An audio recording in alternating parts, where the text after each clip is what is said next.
Hey guys, tonight we're taking a journey into the shadowed corners of Brazil, where folklore breathes in steamy rainforests, walks humid city streets, and slides through river currents under moonless skies. Picture this. You're standing at the edge of a dimly lit school bathroom, the fluorescent lights flickering overhead, and you've just spoken her name 3 times into the mirror. The air goes cold. Your reflection smiles back at you, but you're not smiling anymore. Tonight, you're not just hearing these stories, you're living them. And trust me, you wouldn't last a day. So before you get comfortable, take a moment to like the video and subscribe, but only if you genuinely enjoy what I do here. Drop your favorite urban legend in the comments below, and let's see if it's more terrifying than what you're about to experience. Get yourself something warm to drink, dim those lights, and settle in. You're standing in a Brazilian public school late on a Friday afternoon, and the hallways are emptying fast. The last bus leaves in 10 minutes, but you really need to use the bathroom before that long ride home. The fluorescent lights overhead buzz like angry insects, casting everything in that specific shade of institutional green that makes even healthy skin look seasick. Your footsteps echo too loudly on the worn tiles, and you push open the bathroom door with your shoulder because nobody wants to touch those handles with bare hands. The hinges cry out like something wounded, and you step inside, where the air is somehow 5 degrees colder than the hallway and smells of damp concrete and that pink powdered soap that never quite lathers. 3 stalls stand before you, their green doors scratched with decades of declarations about who loves whom and which teacher is the worst. And above the middle sink hangs a mirror, clouded and spotted with age, reflecting your face back at you in that unflattering light that makes everyone look like they haven't slept in weeks. You know the story, of course. Everyone knows the story. Loira do Banheiro, the blonde of the bathroom. But stories are just stories, right? Just something kids whisper to scare each other, to make the mundane horror of school bathrooms even worse. Still, as you stand there washing your hands, you can't help but remember the rules. Never look in the mirror and say her name 3 times. Never be the last person in the school bathroom. Never flush the toilet in the middle stall. But here's the thing about being human. We're curious creatures, fatally so. And there's something about forbidden rituals that makes them irresistible, like a scab you know you shouldn't pick but can't stop touching. So you find yourself looking at your reflection, and the words are already forming on your lips before your rational brain can stop them. Loira do Banheiro, you whisper, and the sound seems to disappear into the tiles, swallowed by the room itself. Your reflection stares back, ordinary, tired from a long week of classes. Loira do Banheiro, you say again, louder this time, and now you notice that the dripping faucet in the second sink has stopped dripping. The silence is absolute, the kind that makes your ears ring. Your heart is performing a drum solo against your ribs now, and you almost stop, almost turn and walk away. But you're committed now, aren't you? Loira do Banheiro. You complete the trinity of foolishness, and for a moment nothing happens. Just you and your reflection and the smell of industrial cleaner, failing to mask something older underneath. You laugh nervously, feeling ridiculous, already rehearsing how you'll tell this story to your friends, how you were brave enough to actually do it, and nothing happened. because of course nothing happened, because it's just a stupid legend. But then you notice that your reflection isn't laughing. Its face is serious, frozen, and slowly, impossibly, a second face begins to materialize in the mirror behind your shoulder. Pale skin, long blonde hair, wet and clinging to a face that's beautiful and terrible at once.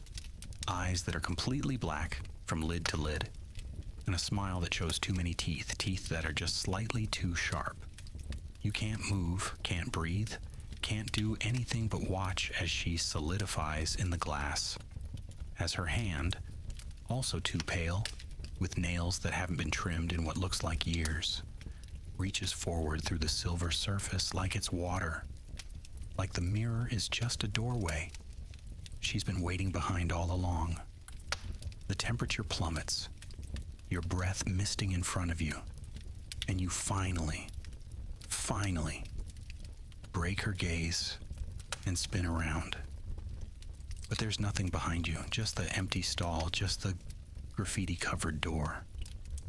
When you look back at the mirror, she's closer now, so close you can see the water droplets on her face, can smell something like chlorine and rotting flowers. And she's still smiling that smile that was never meant for human faces. Her voice, when it comes, sounds like it's bubbling up through water. You called me. 3 times you called me. Now you have to play. And you run. Oh, you run faster than you've ever run in your mandatory physical education classes, bursting through that bathroom door and sprinting down the hallway, and you don't stop running until you're on the bus, gasping, sweating despite the cold that settled into your bones. But here's the thing about Loera de Banero. She doesn't forget. She's patient, and school bathrooms are everywhere. And you'll need to use one again eventually. And next time when you look in that mirror, she might not wait for an invitation. You catch your breath on the bus ride home, trying to rationalize what you saw, convincing yourself it was just shadows and an overactive imagination fueled by too many late-night horror stories. The bus windows are foggy with the breath of tired students, and the city slides past in a blur of gray buildings and orange streetlights, just beginning to flicker on as dusk settles over Sao Paulo like a blanket woven from car exhaust and cooking smoke. Your neighborhood is one of those in-between places, not wealthy enough for gated communities, but not poor enough for the favelas that climb the hillsides. Just tired middle-class houses with bars on the windows and dogs that bark at everything. You walk the 3 blocks from the bus stop to your house, and the sky is that particular shade of purple that exists only in the tropics, when day and night are negotiating terms, and neither wants to give ground. The streetlights here are inconsistent. One works, 2 are broken, 1 flickers, like it's sending Morse code to moths. You're almost home when you realize you left your phone in your friend's car earlier, and you need it for the project due Monday, which means you need to get across town to retrieve it tonight or face the wrath of Senora Costa, who has never accepted a late assignment in her 30-year career and isn't about to start with you. So you do what any desperate teenager does. You walk to the main avenue and stick your hand out for a taxi. The first 3 are occupied, their orange lights dark. But the 4th one pulls over, and you slide into the back seat with relief, giving the driver your friend's address in the Jardins district. The driver is a middle-aged man with tired eyes and a radio playing samba softly. And for the first few minutes, everything is perfectly normal. The meter ticks. The city slides past. The radio host makes jokes you don't quite catch. But then you notice the driver keeps glancing in the rearview mirror. Not at you, but at something beside you, and his face has gone pale in the green light from the dashboard. Senor, you ask, ¿Está todo bien? Is everything okay? He doesn't answer, just keeps driving. But his knuckles are white on the steering wheel, and he's started praying under his breath, a whispered stream of Hail Marys that compete with the samba on the radio. You follow his gaze to the rear view mirror and freeze.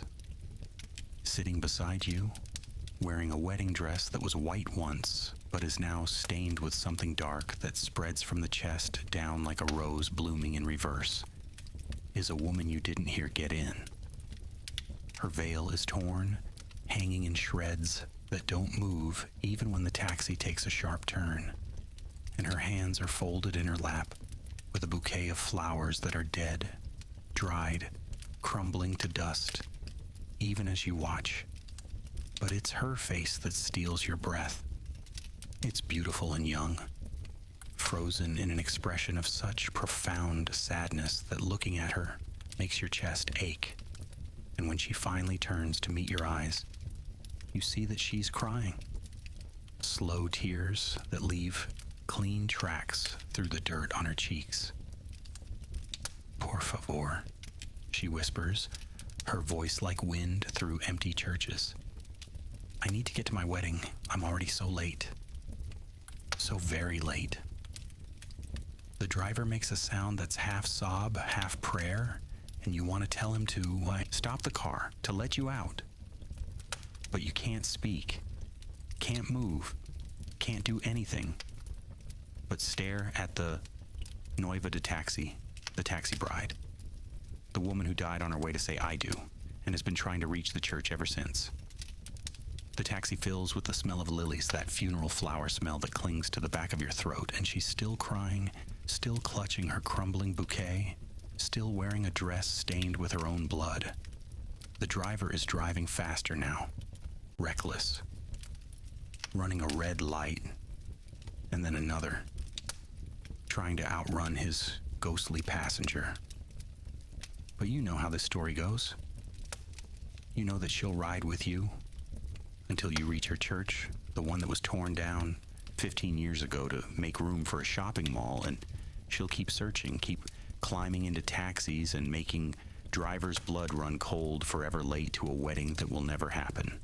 When the taxi finally screeches to a halt outside your friend's building. Not his address, but yours. Because the driver changed course somewhere in his panic. You scramble for the door handle, throw money at the driver, and practically fall onto the sidewalk. When you look back, the taxi is already speeding away, and through the rear window, you can see her still sitting there, a bride in eternal transit. You stand there shaking, and you make a promise to yourself right then. You're never taking a taxi alone at night again. Walking is healthier anyway, right? Or maybe buses. Buses are fine. Buses are safe. You hope. But walking at night comes with its own risks, as you're about to discover. You decide to walk to your friend's place instead. It's only about 30 minutes on foot if you cut through the older neighborhoods, and after the taxi incident, you need the air, need to feel your own feet on solid ground. Need to convince yourself that you're still in control of where you go and what you see. The neighborhood you're cutting through is one of those places where the city's history shows in layers, like geological strata, colonial buildings with peeling paint, standing next to 1950s modernist houses, standing next to contemporary concrete boxes, all mixed together in the democratic chaos that is urban Brazil. The streets are narrow here, made for horses and carts rather than cars, and the sidewalks are paved with those Portuguese stones that look beautiful but become treacherous when wet. The jacaranda trees form a canopy overhead, blocking most of the street light, and their purple flowers carpet the ground like a royal carpet, designed by someone with a fever dream. You're walking past a construction site. There's always a construction site. This city is in a perpetual state of becoming. When you see her, she's standing in the middle of the road about a block ahead, and something about her posture makes you slow your pace. She's wearing a wedding dress, and for a horrible moment, you think it's the taxi bride, that she's followed you somehow. But as you get closer, you realize this dress is different. Pristine white and glowing, almost luminescent in the dim light. Her back is to you, and her hair is long and dark, cascading down past her waist, and she's absolutely still, not swaying, not shifting weight from foot to foot like living people do, just still as a photograph. The street is empty, no cars, no other pedestrians, no sounds of TVs from the houses or dogs barking. And you realize you've walked into one of those pockets of silence that sometimes open up in cities, where the urban noise just stops like someone hit a mute button on the world. You should turn around. Every survival instinct you have is screaming at you to turn around, to walk the long way, to add an hour to your journey if necessary. But there's something about her that pulls you forward, some terrible magnetism that makes your feet keep moving, even as your brain is frantically waving red flags and setting off alarm bells and generally doing everything but puppeting your body to safety. You get close enough to see that her dress is old-fashioned, the style from maybe the 1950s or 60s, close enough to see that she's barefoot on the asphalt, close enough to see that she's hovering maybe an inch above the ground, not quite touching it, not quite anchored to this world. Calmly senza, you manage to say, "Excuse me?" Because even in supernatural terror, your Brazilian manners persist. "Está perdida?" Are you lost? She turns then, slowly, like she's moving through honey, and you see her face. And it's wrong, all wrong. Beautiful features arranged in a way that shouldn't work. Like someone described a human face to an artist who'd never seen one, and they did their best but missed something essential. Her eyes are too far apart, her smile too wide, her skin too smooth, like porcelain, like she's not a woman, but a doll of a woman. "Perdida?" she repeats, her voice echoing slightly, even though you're on an open street. "Yes, I suppose I am. I've been lost for 63 years now. Lost on the way to my wedding. Lost on this road. Just lost." And then she starts walking toward you, not walking, floating, gliding across the ground with her feet not touching, with her dress not moving, even though there's a breeze that's picking up, that's carrying the smell of jasmine and earth and something underneath that's rotten. And you finally break whatever spell was holding you and turn and run. You run back the way you came, your footsteps echoing loud in the silence, and you can hear her behind you, hear the whisper of that dress, hear her voice calling out, "Don't you want to see my wedding? Don't you want to dance at my reception? I've been waiting so long for guests." You don't look back. Every horror movie you've ever seen has taught you not to look back. And you run until your lungs burn and your legs are rubber. And you finally burst out onto a main avenue where there are cars and lights and people and noise. Blessed noise. The urban symphony that means you're back in the world of the living. The Noiva da Estrada, the highway bride, claims another road, another stretch of asphalt, forever walking toward a church she'll never reach.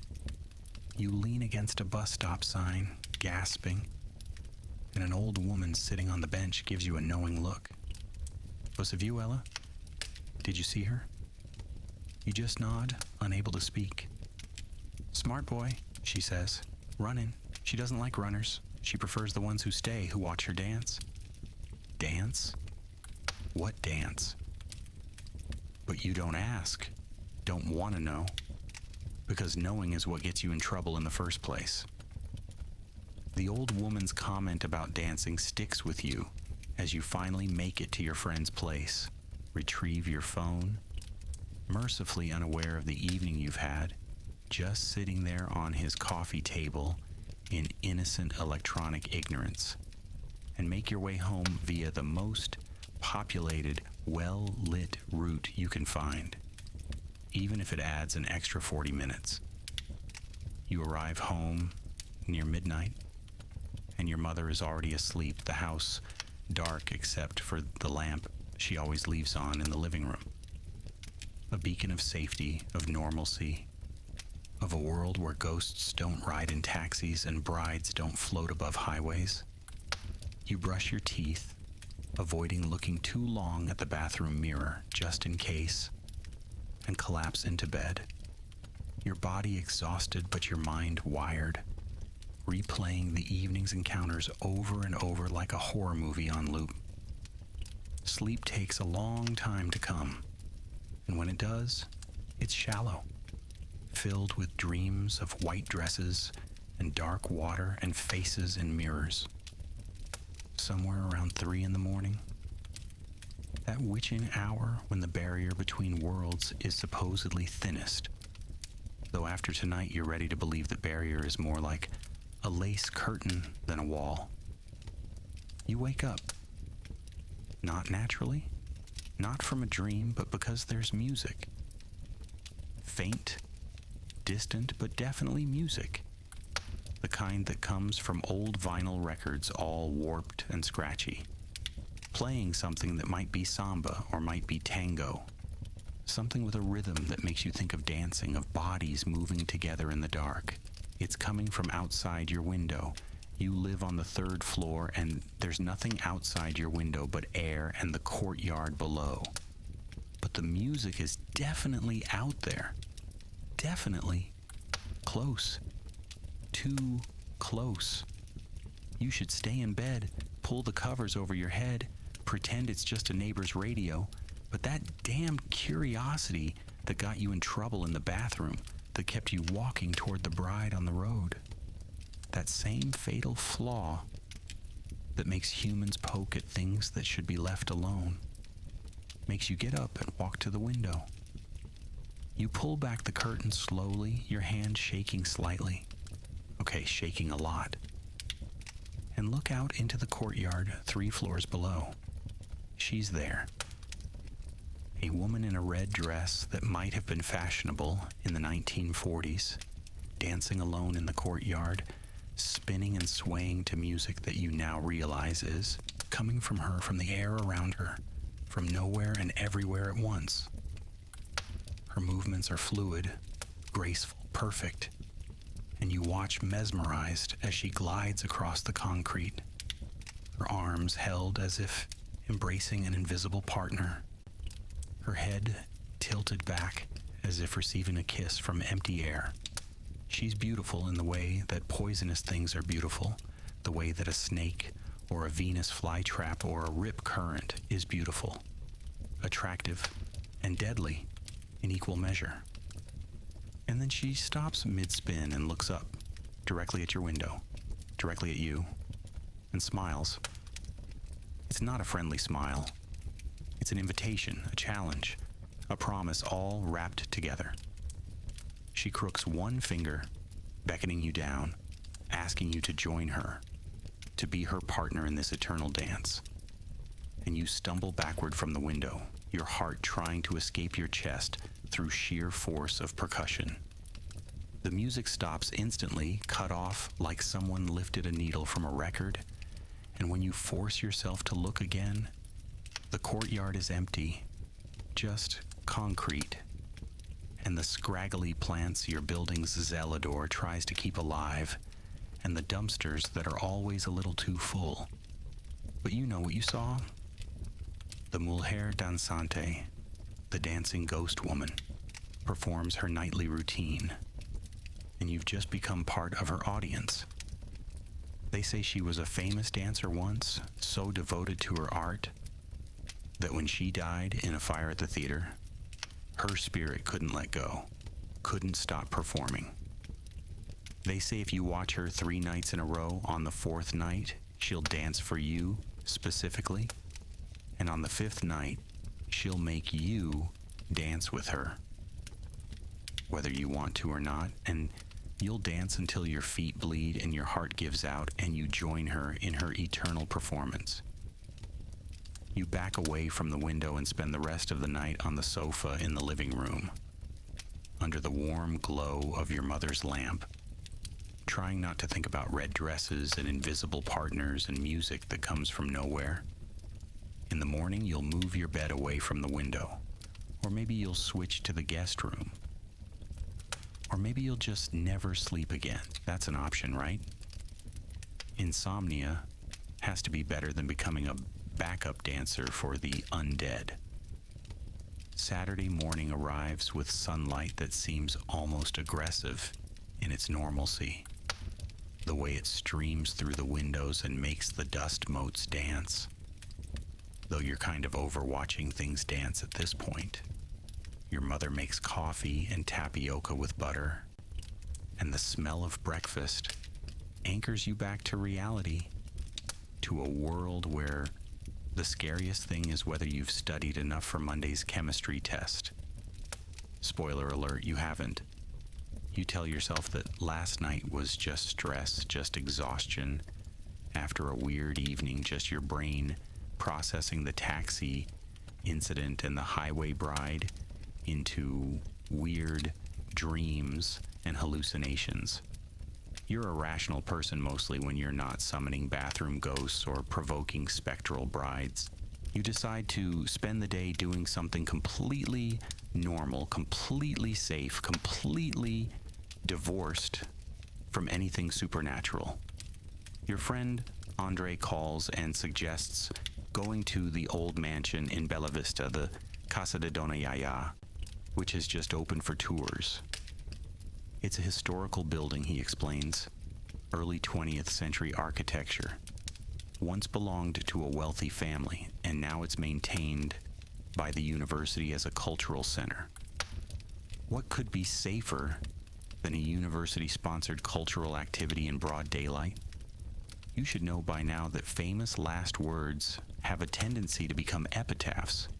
But you're young, and the sun is shining, and surely ghosts don't operate during business hours, so you agree. The Casa de Dona Yaya is in one of those neighborhoods that got wealthy early and has been clinging to its former glory ever since. Big houses with big walls, hiding gardens that have become jungles. Money that's old enough to have grown a patina of respectability over its questionable origins. The mansion itself is beautiful in that faded way that makes photographers weep with joy.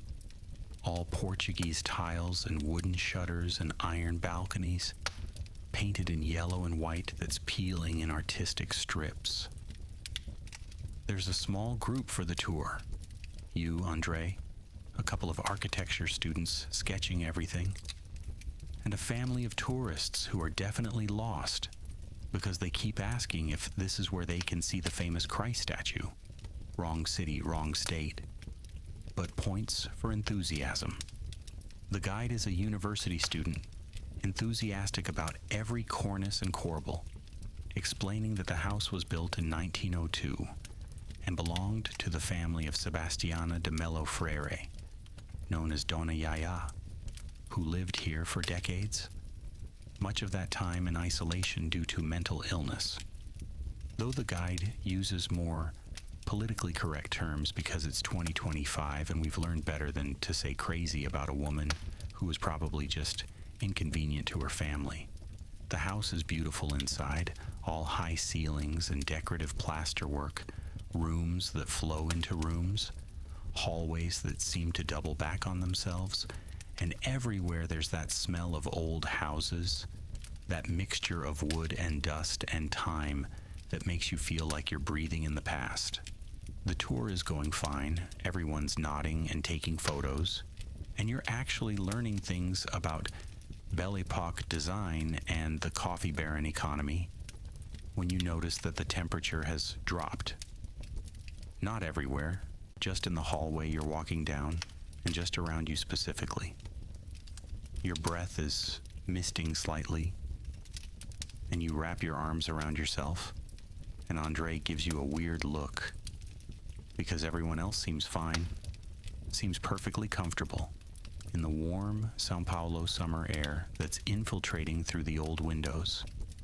Then you hear it, a woman's voice singing. Not from the tour group. The guide is talking about load-bearing walls or something, but from somewhere deeper in the house, a room you haven't visited yet. A voice singing something old and sad in a Portuguese that's slightly different from modern Portuguese. Formal and archaic, the kind used in poetry and prayers. Did you hear that? You whisper to Andre, but he's looking at his phone at a text from his girlfriend, completely oblivious. The guide is leading everyone to the next room, but you're frozen in the hallway because the singing is getting closer, and you can see at the far end of the corridor a door that you're absolutely certain wasn't open before slowly swinging inward, revealing darkness beyond. Thick darkness that the afternoon sun doesn't penetrate. And in that darkness, a figure is taking shape. A woman in a long, white nightgown. Her hair loose and long. Her face pale but beautiful. Sad but serene, and she's looking directly at you with eyes that have seen far too much loneliness, far too many years of locked doors and worried whispers and doctors who didn't understand. Dona Yaya herself, still walking the halls of her prison home, still singing the songs that kept her company through decades of isolation. She doesn't look angry, doesn't look threatening, just unbearably sad, and somehow that's worse than all the horror you've encountered so far, because this isn't a monster or a demon, just a woman who suffered and died and apparently couldn't leave the only place she knew. She raises one hand slowly, as if to wave or to reach out or to warn you, and her mouth opens to speak, and you really, really don't want to hear what a ghost has to say to you in her own house. So you turn and practically run to catch up with the tour group, who are now in the kitchen examining the original wood-burning stove. Andre gives you another weird look. Cara, você tá bem? You okay, man? You nod, not trusting your voice, and spend the rest of the tour pressed close to the group, staying in the center of rooms, away from open doors and dark corners. And you definitely don't look back when you feel eyes on your back, when you hear that singing again, when you sense sadness so profound. It feels like a weight pressing on your shoulders. When the tour ends and you step back out into the sunshine, into the noise of the street, into the world of the living, you gulp air like a drowning person reaching the surface. Andre wants to get ice cream and discuss the neoclassical elements of the facade. But you make an excuse about helping your mother with groceries and practically flee. Behind you, in an upper window of the yellow mansion, a figure stands watching you leave. A woman in white, still waiting for visitors, still singing songs to empty rooms, still trying to reach out across the boundary between her world and yours. You don't look back. You're learning slowly that looking back is what gets you caught. You spend the rest of Saturday avoiding anything remotely old, historical, or isolated, sticking instead to the mall. That temple of modern capitalism where the scariest thing should be the price of movie tickets, and the food court's questionable hygiene.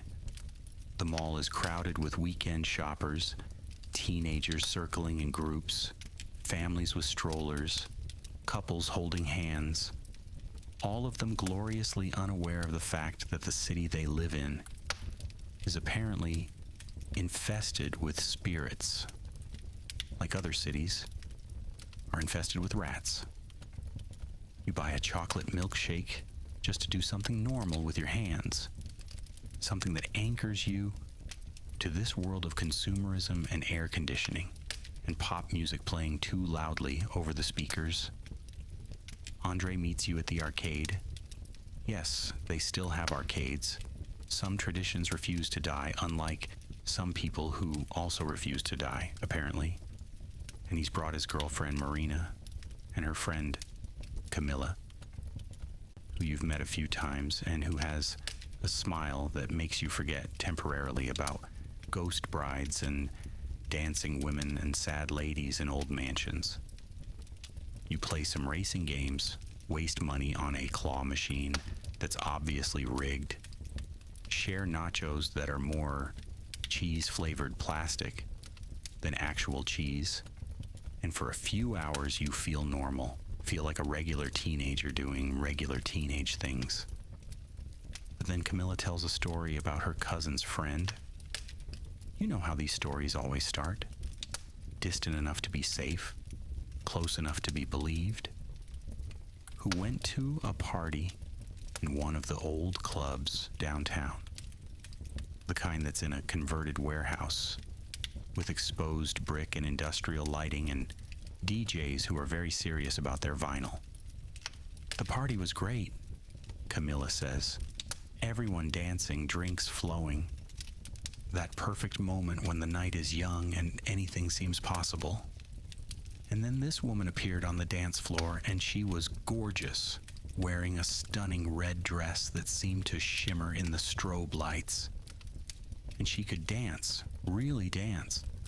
Not the awkward shuffling most people do, but actual dancing like she'd been trained, like it was her life. Everyone cleared space to watch her, and she was spinning and moving, and guys kept trying to dance with her to be her partner. But she rejected them all with a smile until finally one guy, the DJ's brother, managed to match her moves, managed to keep up with her, and they danced together for what felt like hours, but was probably only minutes, this incredible performance that had everyone clapping and filming on their phones. And then, Camilla says, lowering her voice in that way that means the scary part is coming, the woman leaned in to kiss him, right there on the dance floor. Very romantic, very movie scene. Except when she pulled back, everyone saw that her face had changed. The beautiful features were melting like wax. The red dress was burning without flames. And they weren't looking at a woman anymore, but at something else. Something with horns, starting to push through the skull, and eyes that glowed red, and a smile full of teeth that were all pointed, all sharp, all wrong. People screamed and scattered, and in the chaos, both she and the DJ's brother disappeared. They found him 3 days later wandering near the Tietê River, and he couldn't speak for a week. And when he finally could, all he'd say was that she took him dancing in a place where the music never stops, and you dance until you burn. Camilla finishes her story and laughs, saying obviously it's not true. Obviously it's just urban legend. Just something people tell to make parties seem more interesting than they are. But you notice she's not meeting anyone's eyes. Notice her hands are shaking slightly as she sips her drink. And you believe her, believe every word. Because you've seen the Mulher Dançante yourself, or at least a version of her. And you're learning that Brazil has many dancing spirits, many beings that use rhythm and movement to lure the living into their eternal performances. The Demonio Dancerino, the dancing demon, appears at parties and clubs, can't resist a good beat, can't help but show off.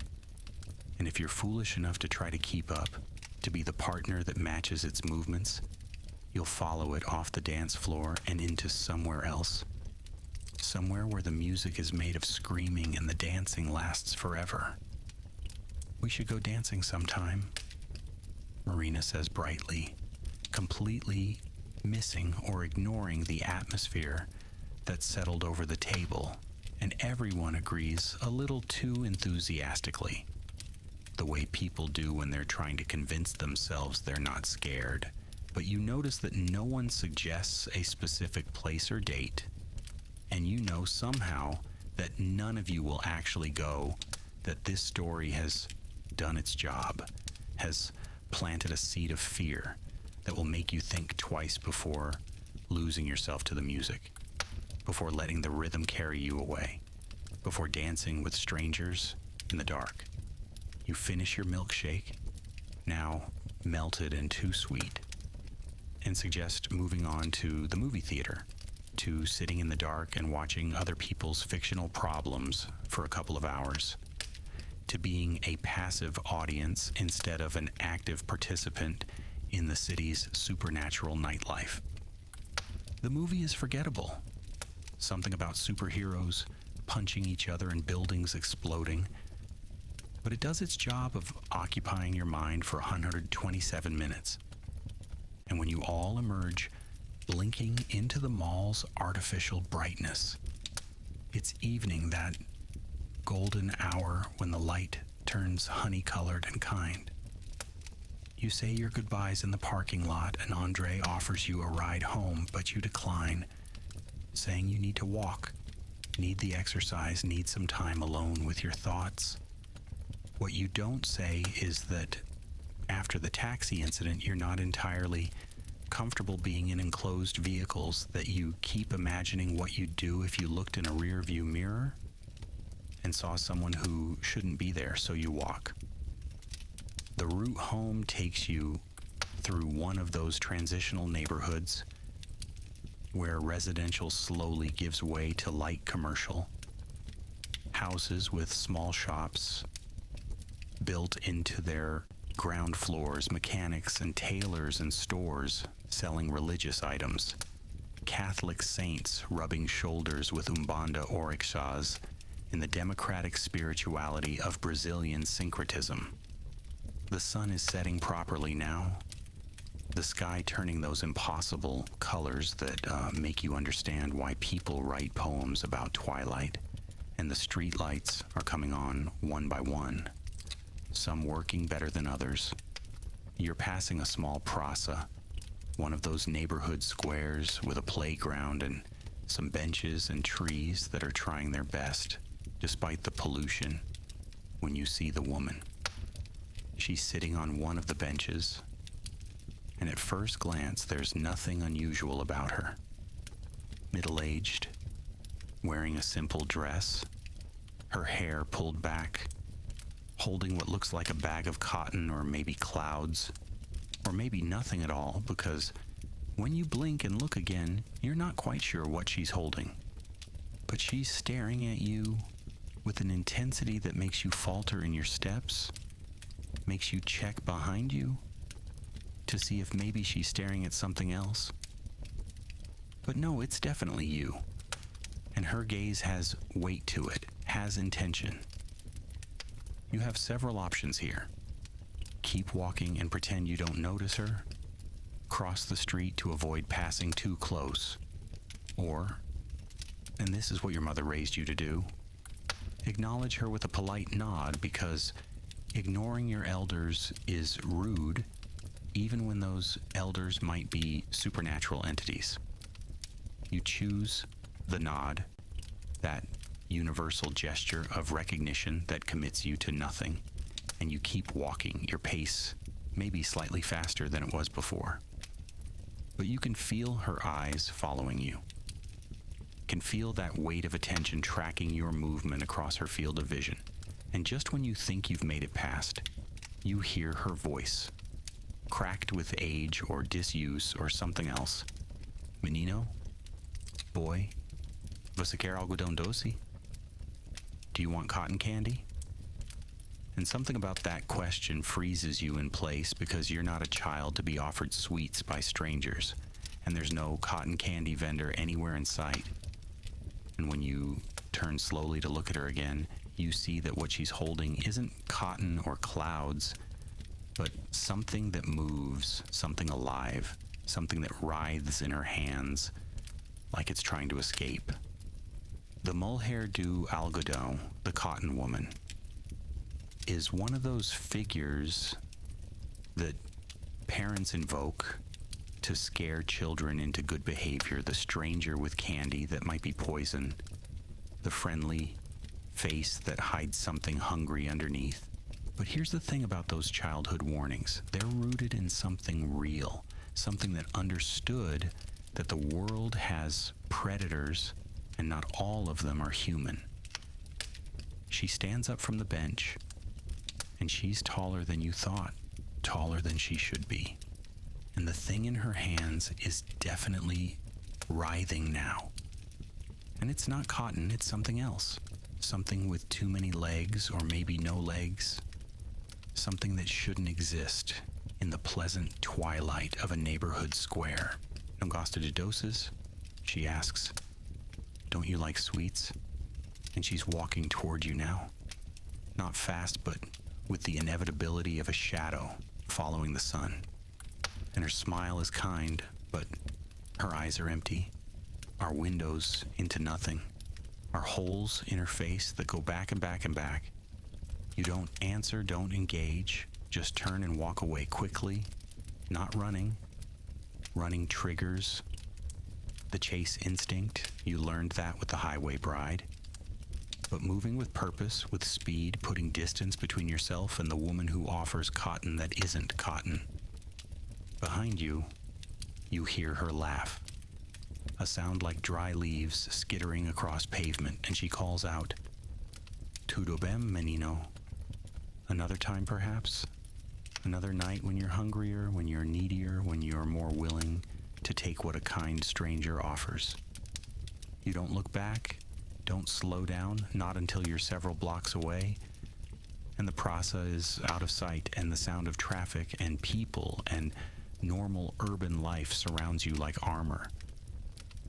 Your heart is racing again, seems to be racing a lot lately, and you wonder if this is just your life now. If you've somehow crossed a threshold and can now see what was always there but previously hidden.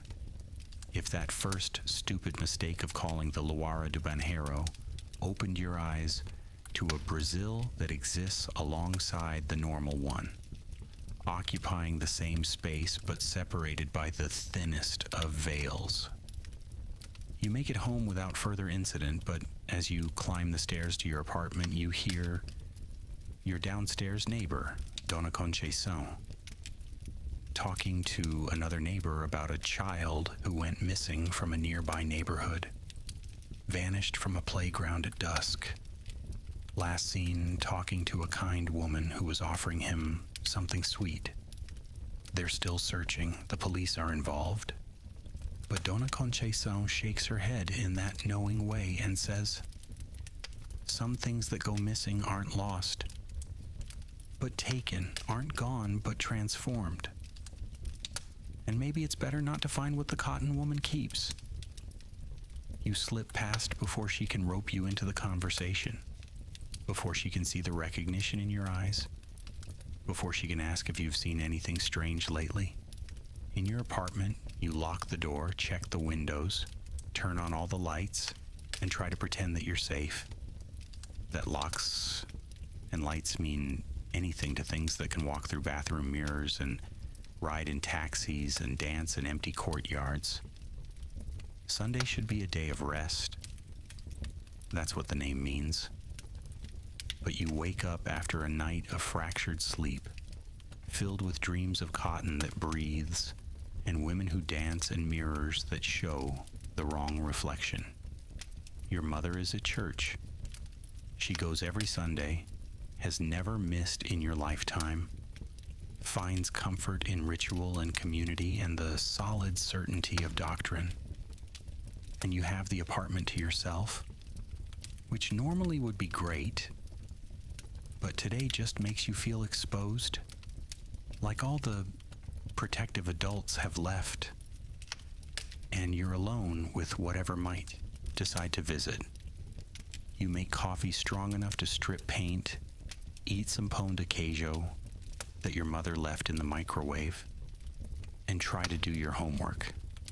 Try to focus on math problems that have actual solutions, unlike the problem of being apparently cursed to see every spirit in Sao Paulo. But concentration is impossible. Your mind keeps wandering to the events of the past 2 days, keeps cataloging encounters and narrow escapes, keeps waiting for the next horror to manifest. You decide that maybe the problem is the city, that urban environments are just too dense with history and tragedy and layers of human experience, that maybe you need to get out, to go somewhere natural, somewhere that predates human occupation, somewhere that ghosts don't congregate because there were never people there to die and leave spirits behind. This is, of course, profoundly stupid reasoning, as you're about to discover, because Brazil's interior and forests and wild places have their own spirits, older and stranger than anything the cities can offer.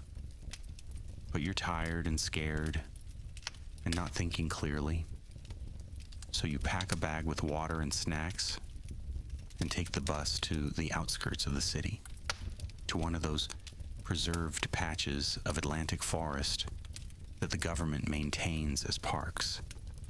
Tiny islands of what the whole coast used to be before the Portuguese arrived and decided trees were less valuable than sugarcane and cattle. The park is modest. A few trails, a visitor center with educational displays about endangered species, picnic tables where families gather on weekends. And today it's quiet. Just a handful of other visitors. People jogging or walking dogs or taking photos of orchids. The air is different here. Humid and rich, with the smell of vegetation, that green smell that's chlorophyll and growth and life happening too fast for temperate climates. You take one of the trails, following the painted markers that promise a 1-hour loop, and the forest closes around you. The city sounds fading to be replaced by bird calls and insect buzz and the whisper of wind through leaves. It should be peaceful, restorative, exactly what you need.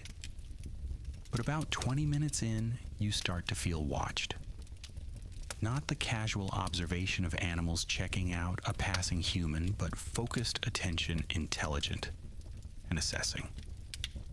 You tell yourself it's nothing, just your paranoid brain making patterns out of noise. But the feeling intensifies and you find yourself looking around, scanning the vegetation, trying to spot whatever is spotting you. The trail here runs through dense understory, plants competing for space, everything green and alive and pressing close. And the canopy above filters the sunlight into an emerald twilight that's beautiful and disorienting. And then you see him, about 10 meters off the trail, partially hidden by a tree trunk, watching you. He looks like a boy, maybe 8 or 9 years old, with skin the color of polished wood and bright orange hair that sticks up in wild tufts in his feet. You blink and look again because this can't be right. His feet are on backward, heels facing forward, toes pointing behind. He's smiling at you, and his smile is mischievous, knowing the smile of someone who's about to pull a prank and knows you can't stop them. You freeze, because you know exactly what you're looking at, know the stories that every Brazilian child grows up with. The creature that protects the forest from hunters and loggers and anyone who would harm the trees. Curupira, guardian of the forest, trickster spirit, friend to animals and enemy to humans who come with axes or guns or greed. But you're not here to harm anything. You're just a teenager trying to escape urban ghosts. Surely he'll recognize that. Surely you're not a target. He tilts his head, still smiling, and then turns and runs, and his backward feet carry him with impossible speed through the undergrowth, moving like water, like wind, like something that's never had to negotiate with gravity or physics. And you hear it start. Footsteps behind you, heavy footsteps, something big, crashing through the forest, coming fast, coming for you. Every instinct screams to run, and you do. You bolt down the trail, your bag bouncing on your back, your breath coming in gasps, and the footsteps behind you are getting closer, are impossibly loud, are the sound of something massive and angry, and right there. But here's the thing about Kurupura. His backward footprints mean that when something is chasing you in his forest, you're probably actually running toward it, not away from it. The protector plays tricks, leads hunters in circles, makes them lost in forests they've known their whole lives, makes them understand that they're not the apex predator here, not even close. You run until your lungs burn and your legs are rubber, and you burst out of the tree line and almost collide with a family having a picnic. The mother screaming and dropping her sandwich as this wild-eyed teenager explodes from the forest like he's being pursued by demons, which isn't far from the truth. You stop, hands on knees, gasping, and when you look back at the forest, the tree line is peaceful, quiet, just birds and butterflies and dappled sunlight. No footsteps, no crashing, no orange-haired boy with impossible feet. The family is staring at you like you're insane, and maybe you are. Maybe all of this is just a mental breakdown happening in real time. Maybe you should see a doctor or a priest or possibly both. You mumble an apology, back away from the forest edge, and head straight for the bus stop. Your escape to nature, having lasted less than an hour, and having gone about as well as everything else this weekend. As you wait for the bus, you notice your shoes are muddy, but the mud is only on your heels, as if you've been walking backward. You spend the entire bus ride trying to clean them, trying to erase the evidence of the forest joke, trying to forget the sound of something huge chasing you through the trees, trying to convince yourself that Kurupura was just toying with you, teaching you a lesson and not actually hunting. Because if he'd wanted to catch you, you'd still be in the forest, lost among the trees, walking in circles until you understood exactly how small and unwelcome you were in his domain. The bus drops you back in the city, and you've never been so happy to see concrete and pollution and traffic. Never been so grateful for the urban environment that just yesterday you were desperate to escape. The sun is starting its descent, the sky turning orange and pink like a bruised peach, and you realize you've wasted your entire Sunday running from supernatural entities instead of doing your homework or relaxing or literally anything productive. Your phone has messages from Andre asking if you want to study together for tomorrow's test. The test you've completely forgotten about because it's hard to care about chemistry when you're worried about forest spirits and dancing demons and ghost brides. You text back that you're not feeling well, which isn't technically a lie, and head home to spend the evening with your textbooks and a growing sense that your education is preparing you for exactly 0 of the challenges you're actually facing. Your mother is home from church, humming hymns in the kitchen as she prepares dinner, and the smell of beans and rice and something with garlic is so normal, so comforting, so anchored in the routine of generations that you almost cry with relief. You help her set the table. Your father is away on business, a regular occurrence in his job that involves more travel than presence. And you eat together while she tells you about the sermon and the church gossip and which families are having problems and which kids are doing well in school. She asks about your weekend and you say, "Fine, quiet," which is possibly the biggest lie you've ever told her. But what are you supposed to say? That you've seen half a dozen different spirits and survived by running away and getting lucky? That you're starting to wonder if you're cursed or chosen or just unfortunate? That the city you've lived in your whole life has revealed itself to be layered with horror? So you say, "Fine, quiet," and she smiles and serves you more beans. And you eat in the warm kitchen with the TV playing a novella in the background, and for a little while, you can pretend that everything is normal. But then she mentions casually, while clearing the plates, that you should be careful walking alone at night, that there have been reports of a man in the neighborhood, a strange man carrying a large burlap sack, who's been seen near schools and playgrounds, who approaches children and tries to lure them away. The Homem do Saco, she says, using the name with the casual familiarity of someone who's heard the story so many times it's become part of the cultural furniture. He steals bad children, she explains. The ones who don't listen to their parents, the ones who wander where they shouldn't, and he stuffs them in his sack and takes them away, and no one knows where. But they never come back. It's probably just some homeless person, she adds, her tone shifting from folklore to civic concern. But still, be careful. Maybe come straight home after school this week.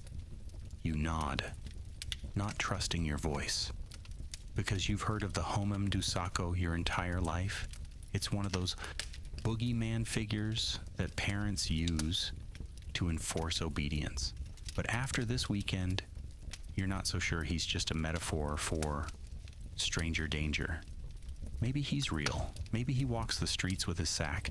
Maybe he's been doing it for decades or centuries. Maybe every culture's version of the boogeyman, the sack man, the shadow man, the one who steals children, is rooted in something that actually exists.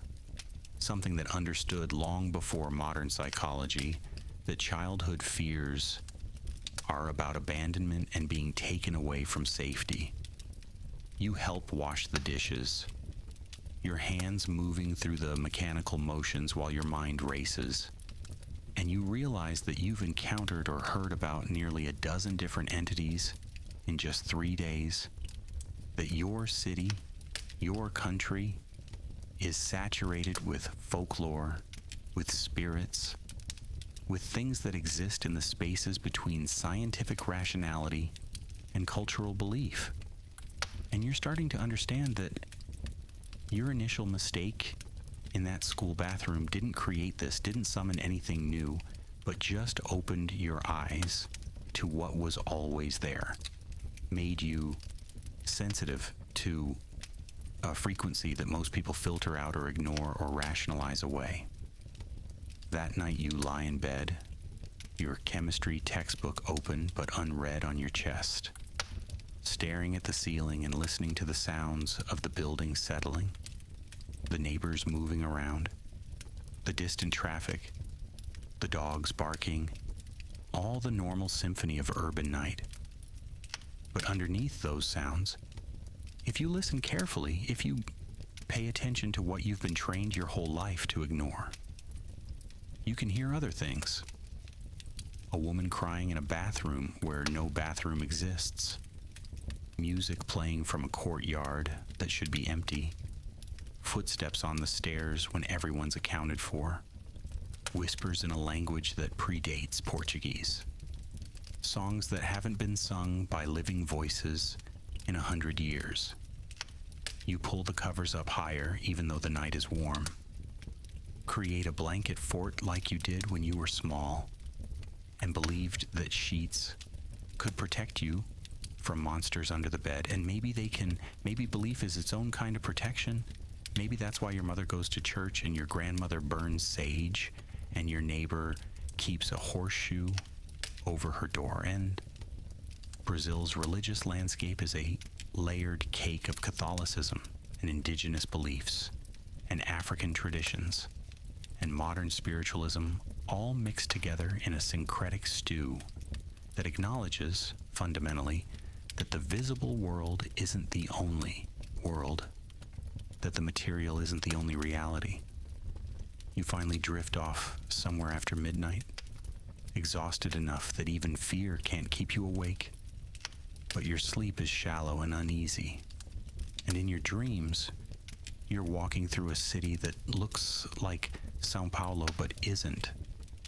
A shadow version where the streets are empty and the buildings are taller and the sky is always twilight. And you're being followed by everyone you've encountered this weekend. The blonde girl climbing out of mirrors, the bride in her stained dress, the orange-haired boy with backward feet, the woman with her writhing cotton, the dancer in red, the sad lady in white, all of them walking behind you in a procession, a parade of the supernatural, and you're leading them somewhere, but you don't know where, and when you try to stop, try to turn around, you find you can't.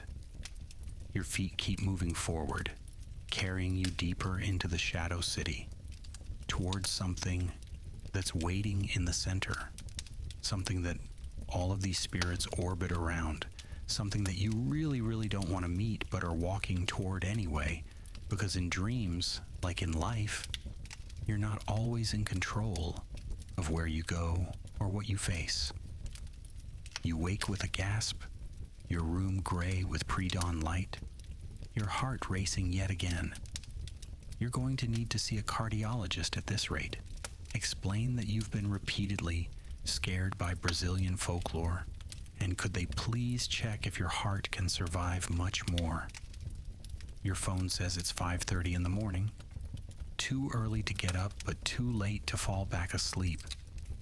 So you lie there in the gathering light, listening to the city wake up around you, the buses starting their routes, the bakery ovens firing up, the newspaper delivery, the gate guard changing shifts, all the mundane machinery of urban life that continues regardless of what else might be walking the streets.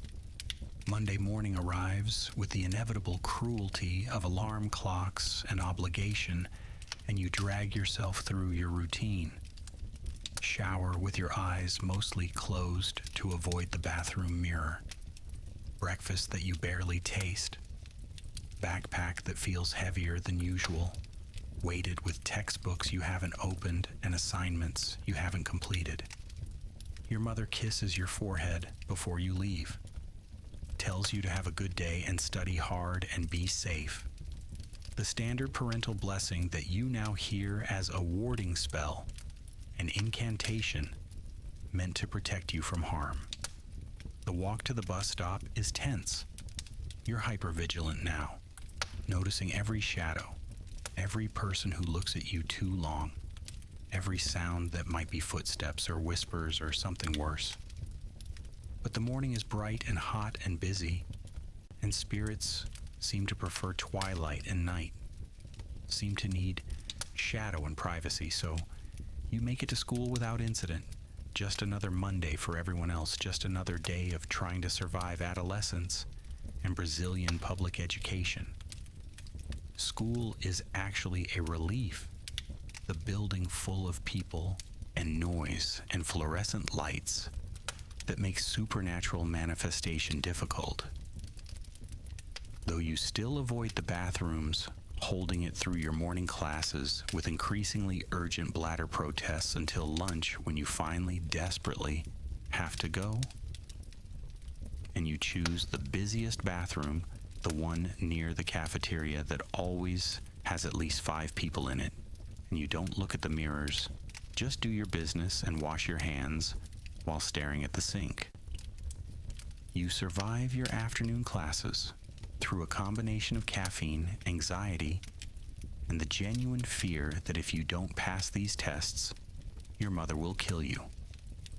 Which would be ironic, since you've spent all weekend avoiding supernatural death only to die via maternal disappointment. The final bell rings at 5 and you pack up your things and join the flood of students heading for the gates, for freedom, for the brief hours between school and homework when life is your own. Andre catches up with you in the hallway, says he's heading to his grandmother's house in the interior, leaving tonight and coming back next week. Lucky bastard gets to miss several days of school for a family visit. His grandmother lives in the countryside outside a small town in the interior of São Paulo state. The kind of place where there are more cows than people, and everyone knows everyone, and the sky at night is full of stars. Because there's no light pollution. He asks if you want to come, says his grandmother loves having guests, always makes too much food, has a spare room. The offer is tempting. Getting out of the city, away from urban spirits, spending time in a quiet place where maybe the supernatural doesn't reach. But you remember what happened in the park. Remember the curupira and his backward feet. Remember that the interior has its own spirits, its own dangers, possibly worse than the city because they're older, less accustomed to humans, less bound by urban rules. You decline, making an excuse about tests and projects, and Andre shrugs, says your loss. His grandmother makes the best pamonja in the state. You say goodbye at the school gate and watch him walk toward the bus stop, backpack slung over one shoulder, headphones already in, a normal kid doing normal things, unaware or unbothered by the layers of weirdness that saturate this city. You decide to walk home again. You're done with taxis and buses feel too crowded, too hot, too full of strangers who might not be strangers. And you take your time, staying on main streets, avoiding shortcuts and empty squares, and anywhere that a woman might offer you cotton candy that isn't candy. The walk takes you through the commercial district, shops closing for the evening, metal shutters rattling down, owners sweeping sidewalks and counting registers. The air smells like car exhaust and frying pastels and the particular scent of São Paulo in summer, which is concrete and humidity and 10 million people living close together. You stop at a street vendor to buy a guaraná, the Brazilian soda that tastes like childhood and nostalgia, and the vendor is an old man with hands like tree roots and eyes that have seen everything and are surprised by nothing. He takes your money and hands you the cold bottle, and as your fingers touch in the exchange, he looks at you with sudden sharp focus and says, "Você está carregando algo?" You're carrying something. You freeze, bottle halfway to your lips, and ask what he means. He shakes his head, looks away like he said too much or seen too much or both. "Cuidado como fogo," he mutters. "Be careful with the fire, o fogo que anda, o fogo que come." The fire that walks, the fire that eats. He waves you away before you can ask more, turning to another customer, and you're left standing on the sidewalk with your guaraná and a new cryptic warning to add to your growing collection. Fire that walks, fire that eats.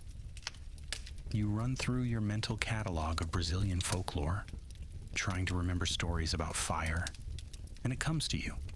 Boitatá, the fire snake, the spirit that appears as a massive serpent covered in flames, guardian of the fields and forests, protector against those who set fires to clear land.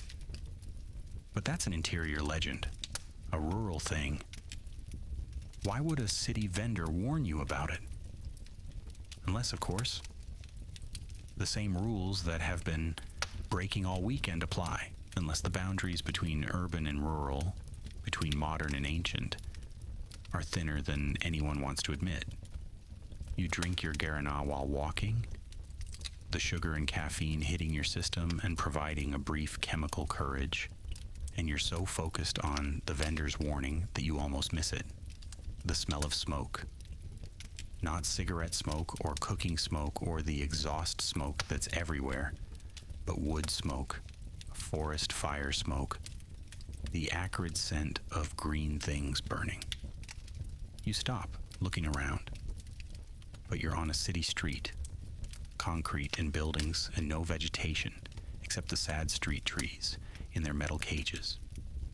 The smell gets stronger and now you can see it. Heat shimmer in the air ahead of you. That wavering distortion that happens over hot asphalt in summer.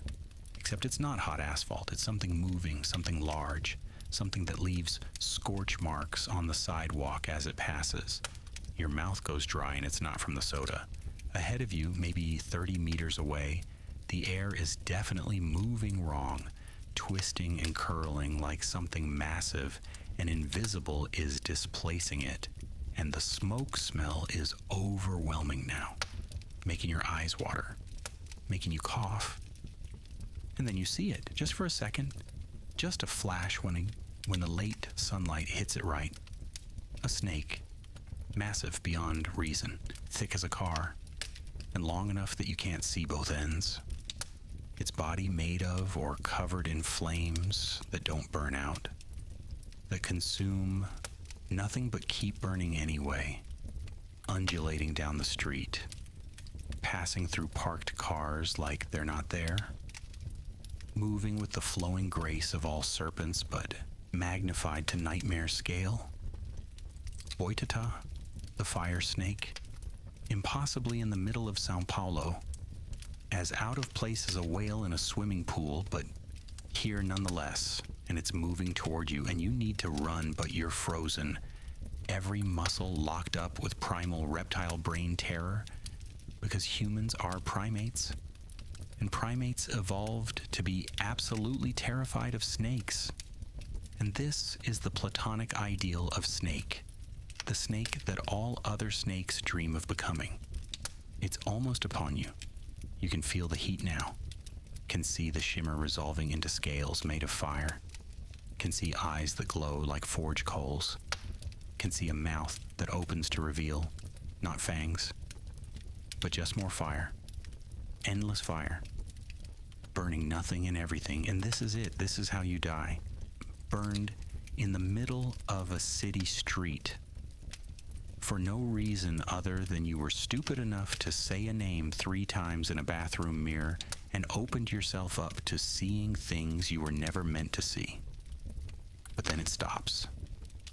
The great head, wreathed in flames, sways in front of you like a cobra facing a charmer, and those coal ember eyes focus on you with intelligence, with assessment, with something like curiosity. You're not running, not screaming, just standing there with your Guaraná bottle in one hand and your backpack in the other. And maybe that saves you. Maybe your paralysis reads as courage or respect, or maybe the fire snake simply sees that you're not here to harm anything, not setting fires or clearing land or destroying the green world it was created to protect.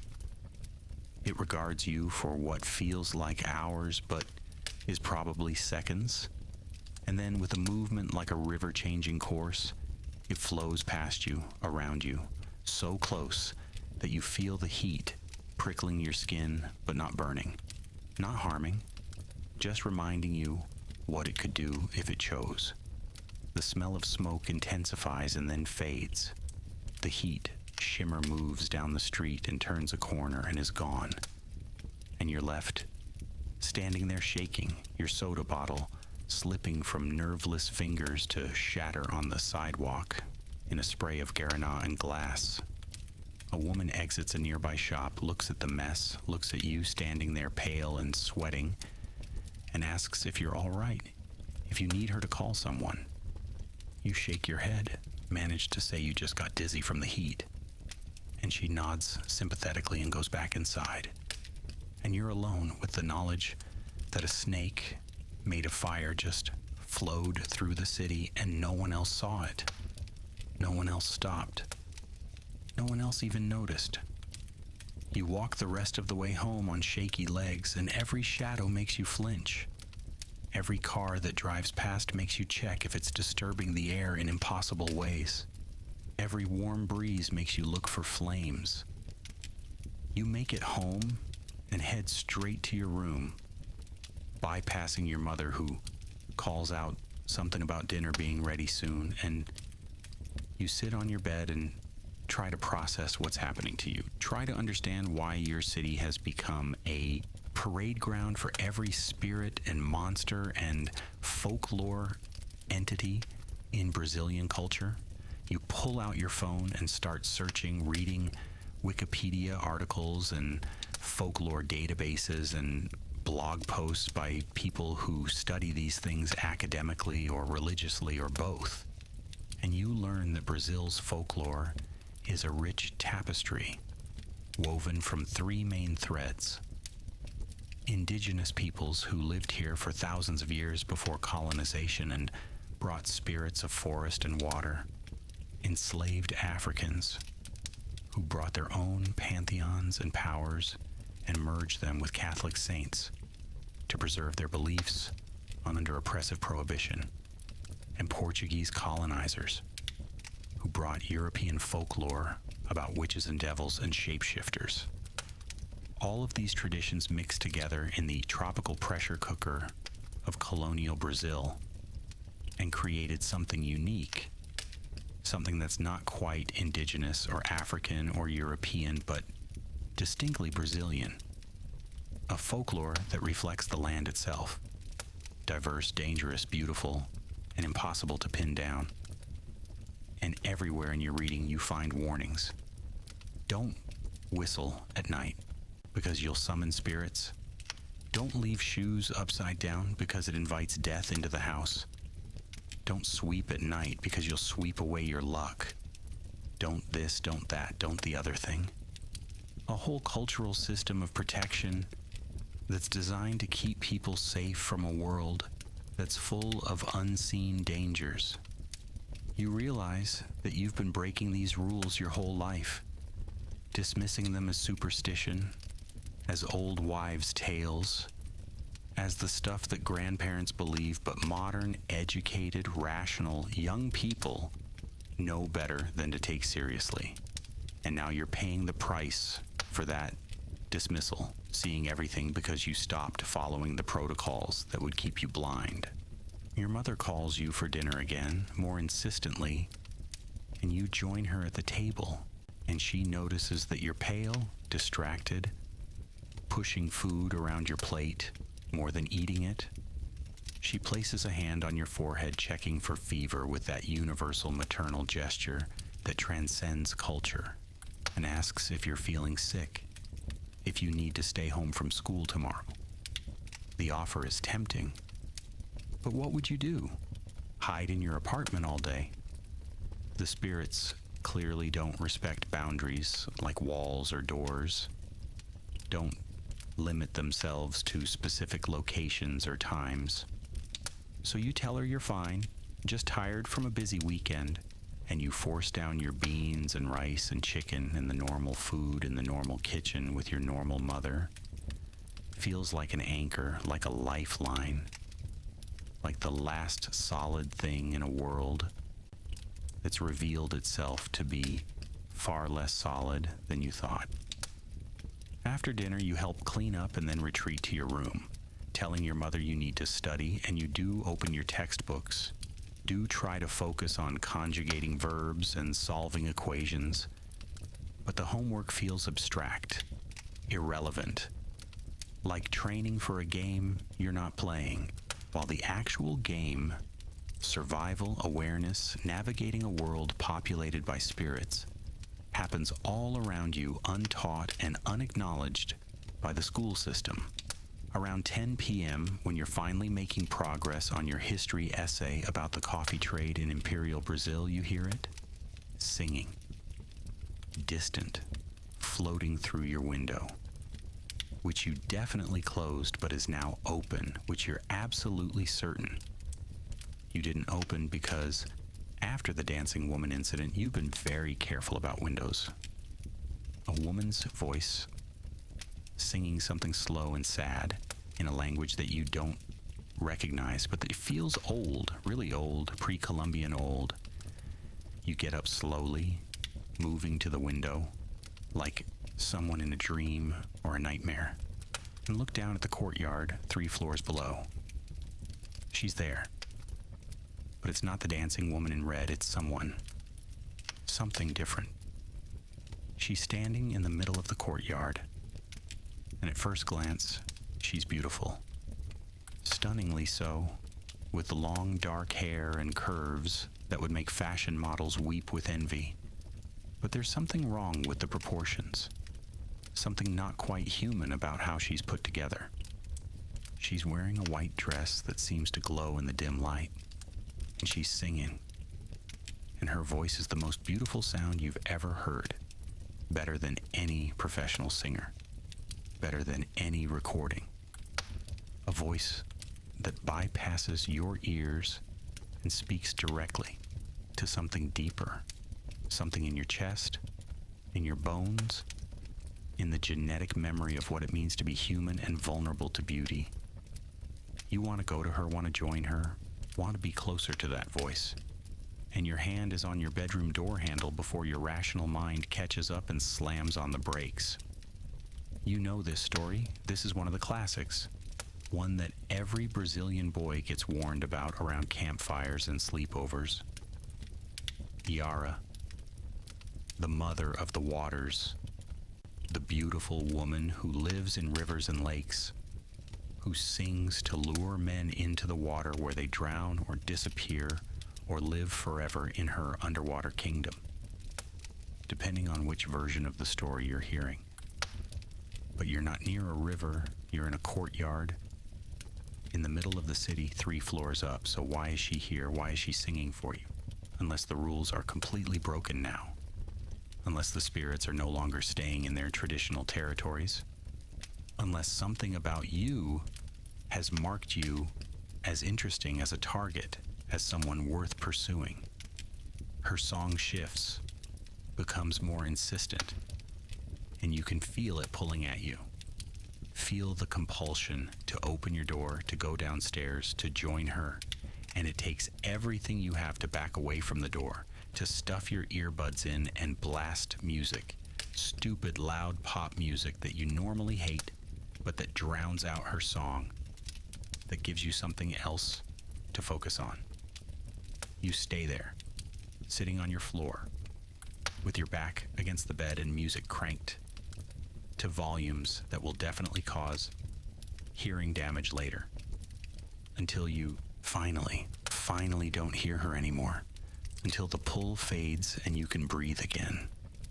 When you look out the window again, the courtyard is empty, just concrete and the scraggly plants and the dumpsters. No beautiful woman, no impossible song. Nothing to suggest that you weren't just hallucinating from stress and lack of sleep. But you know what you heard, what you felt, and you know that Iara was here, in your courtyard, singing for you specifically, and that's not normal, even by the rapidly degrading standards of your normal. You close the window, lock it, and stack books on the sill. Not that books will stop anything supernatural, but they make you feel like you're doing something, like you have some control, like you're not completely helpless against forces you don't understand. You don't sleep well that night, dozing in fits and starts, jerking awake at every sound, every car passing, every creak of the building settling, every sound that might be a woman's voice starting to sing. When morning finally comes, gray and humid and promising rain, you feel like you've been awake for a week. Your eyes gritty and red. Your body aching like you've been running marathons instead of lying in bed afraid. Tuesday drags by in a fog of exhaustion. You're present in your classes, physically, but not mentally, your mind elsewhere, cataloging what you've encountered, trying to find patterns, trying to understand if there's some way to close whatever door you opened, to return to the blessed ignorance you had before you said those 3 words in that bathroom mirror. Your teachers ask if you're paying attention, if you're feeling all right, and you nod and lie and try to focus, but it's impossible when you're operating on no sleep and existential terror. By afternoon, you're genuinely considering taking your mother up on her offer to stay home sick, but you've got a group project presentation, and you're not going to screw over your group members just because you're having a supernatural crisis, because being haunted doesn't excuse you from your responsibilities, and that's very Brazilian. This ability to continue functioning while impossible things happen around you. After school, instead of going straight home, you make a detour.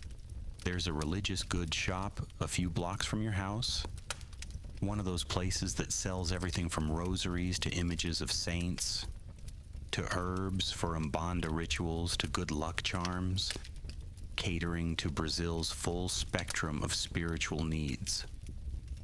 The owner is an ancient woman who might be 60 or might be 90. Time has been ambiguous with her face, and she watches you browse with eyes that see too much, that remind you uncomfortably of the street vendor yesterday. You're not sure what you're looking for. A spirit repellent? A ghost alarm? A hex that sends supernatural entities back to wherever they came from? The shop is crowded with objects.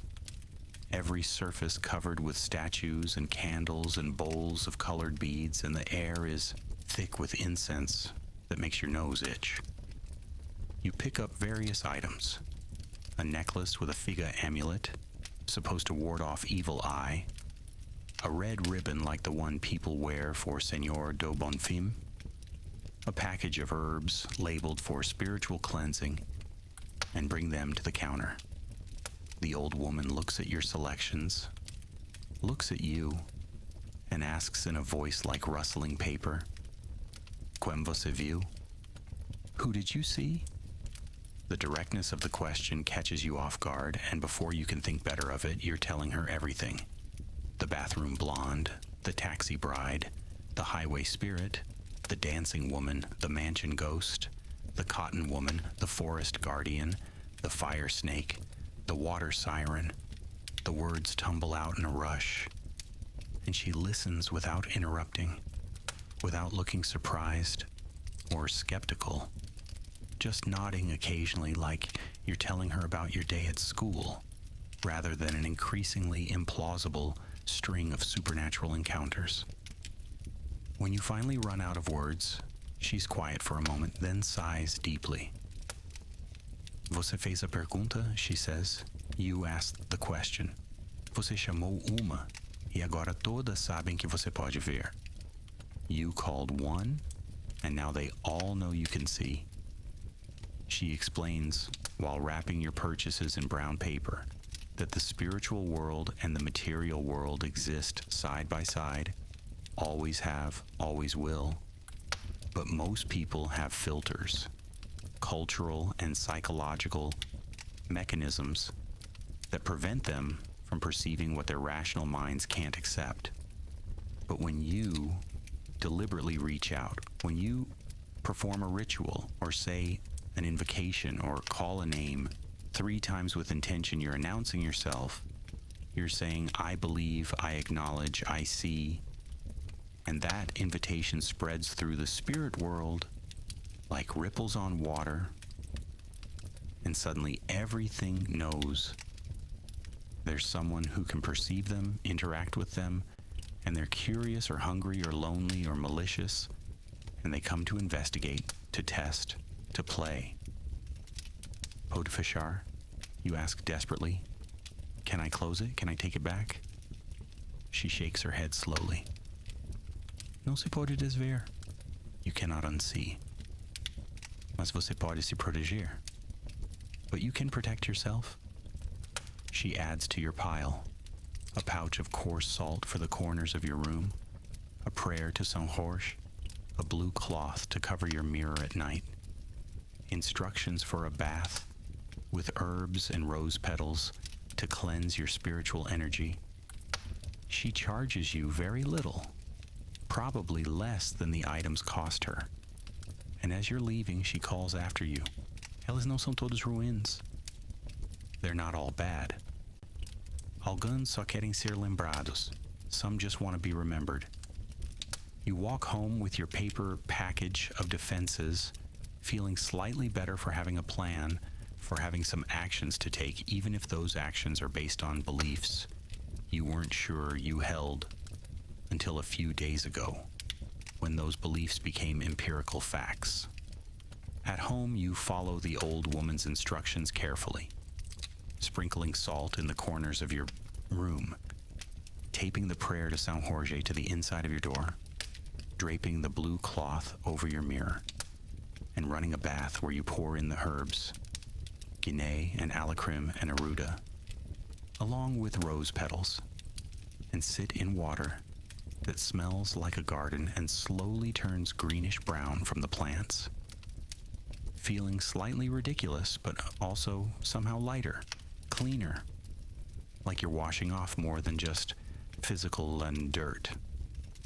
Your mother sees you coming out of the bathroom smelling like a botanical garden and surrounded by a faint aura of rose and just sighs.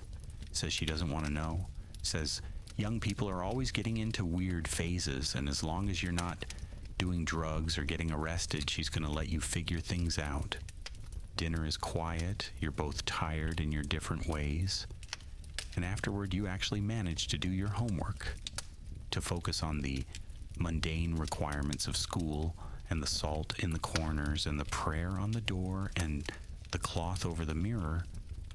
Create a psychological bubble of safety that might be placebo, but you'll take it. You sleep that night, actually sleep deeply and dreamlessly.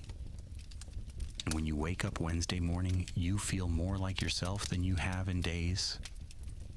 Feel like maybe you're figuring out how to navigate this new reality you're living in. School is almost pleasant. You're awake enough to participate in class, to laugh at jokes, to feel like a normal teenager again. You even successfully use the school bathroom, the busy one, with people around, not looking at mirrors, without incident. And that small victory feels huge. Feels like you're taking back territory from fear. Wednesday evening you spend hanging out with some friends at someone's house, playing video games and eating pizza and not thinking about folklore or spirits or anything supernatural. And it's wonderful, it's normal, it's a reminder that most of life is still just regular human stuff, homework and hormones, and trying to figure out who you are and where you fit. But then someone suggests watching a movie, and they pull up a Brazilian horror film about a family haunted by a cuca, and everyone settles in for a fun scare, but you're tense immediately because you know that Cuca isn't just a movie monster. She's real. She's part of the folklore. She's the witch who takes bad children, the hag with crocodile features who has been scaring Brazilian kids for generations.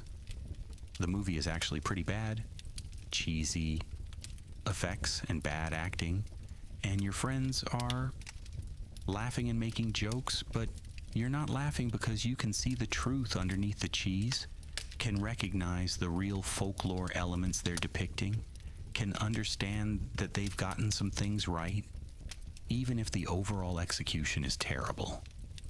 When the Cuca appears in her final form in the movie, a woman with a crocodile's head, long claws, living in a cave filled with bones of children she's taken, your friends are laughing at how fake the costume looks. But you're remembering the stories your grandmother told you when you were small.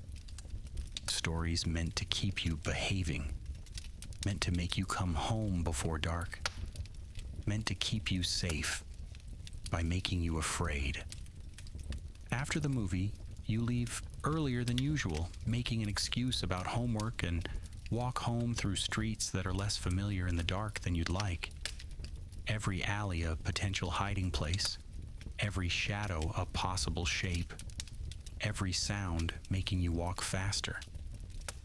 You make it home without incident. Maybe the spiritual bath is working. Maybe you're just getting lucky. Maybe the spirits are giving you a break. And you do your routine of salt and prayer and covered mirror, and you sleep, and Wednesday becomes Thursday, becomes Friday, and you start to think that maybe things are settling down, maybe the initial surge of attention has passed, maybe the spirits have investigated you and moved on to other interests. Friday after school, you're walking home and actually feeling optimistic, feeling like you've survived your trial by supernatural fire, feeling like maybe you can handle this new awareness you have, this ability to see what others don't. The weekend stretches ahead with no particular plans. Maybe you'll actually relax. Maybe you'll catch up on sleep. Maybe you'll have a normal teenage weekend. You're passing through a residential area, modest houses with small yards, when you notice a group of kids, maybe 7 or 8 years old, playing in the street, kicking a soccer ball and shrieking with that particular joy that only children fully commit to. And watching them from behind a parked car is a man. He's older, maybe 60, wearing clothes that are worn but not quite ragged, and he's holding a large burlap sack, and he's watching the children with an intensity that makes your stomach drop. The Homem de Saco, the bag man, the boogeyman made flesh. The children haven't noticed him, too absorbed in their game, but you see him. And more importantly, he sees that you see him, and his head turns toward you with a movement that's too smooth, too controlled, and his eyes meet yours across the distance. And they're empty, not cruel or kind, just empty, just holes in his face that lead nowhere. You move without thinking, positioning yourself between him and the kids, pulling out your phone and making a show of taking a picture, making it clear that you're documenting his presence, that you're a witness. He doesn't move, doesn't react, just continues staring at you with those empty eyes. And the burlap sack in his hand moves, bulges from inside like something's in there, something alive trying to get out. Your mouth is dry, your heart is racing, but you hold your ground and you call out to the kids, "Hey, meninos." Hey, boys. They stop playing and look at you. And you tell them to go home, tell them it's getting dark, tell them they should go inside now, using your voice of authority that you didn't know you had. They grumble but comply, because kids are pretty good at recognizing when an adult is serious versus when they're just nagging, and they scatter to their respective houses. And just like that, the man is gone. Not walking away, not disappearing in a flash of supernatural special effects, just gone, not there anymore, like he was never there at all. And the street is empty, and the shadows are just shadows. You stand there shaking, feeling like you've just passed some kind of test, like you've done something right for once, instead of just running away or barely surviving. You protected those kids, you saw danger, and you acted, and maybe that's what the old woman meant when she said you can't unsee, but you can protect. Maybe this awareness comes with responsibility, comes with the obligation to be a witness, to be a guardian for those who still have their filters, who still can't see what's there. You walk the rest of the way home feeling strange, not quite proud, but not quite scared, somewhere in between, and you realize that you're adapting, you're learning to live in a world that's bigger and stranger than you thought. You're becoming someone who exists in both worlds, material and spiritual, visible and invisible. That weekend passes quietly, almost suspiciously so, and you spend it studying and helping your mother with chores and being a normal kid, but you keep your protections in place, keep your awareness sharp, keep your phone charged, and your running shoes nearby just in case. Monday brings a new week and new challenges, but you're feeling more confident, more prepared, more like you know the rules of the game you're playing. School is school, tests and projects and social drama that seems both incredibly important and utterly meaningless, depending on the moment. After your last class, one of your teachers asks if you can deliver some papers to a colleague who teaches at another school across town, and normally you'd say no, you've got things to do. But she looks stressed and desperate, and you're trying to be a helpful person when you can, so you agree.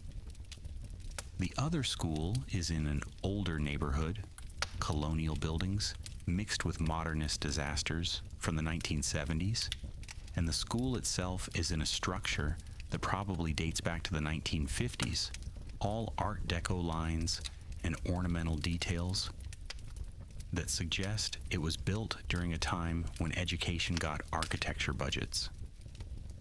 You deliver the papers to the front office, chat briefly with the secretary, and you're heading back out when you take a wrong turn in the hallways and end up in a section of the building that's clearly not used much.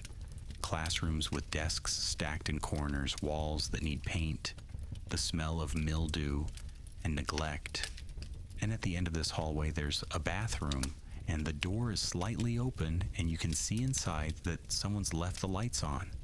And you're a responsible person, so you figure you'll just turn them off because electricity costs money and schools are always underfunded. You push open the door and immediately know you've made a mistake. The bathroom is old, older than the rest of the school.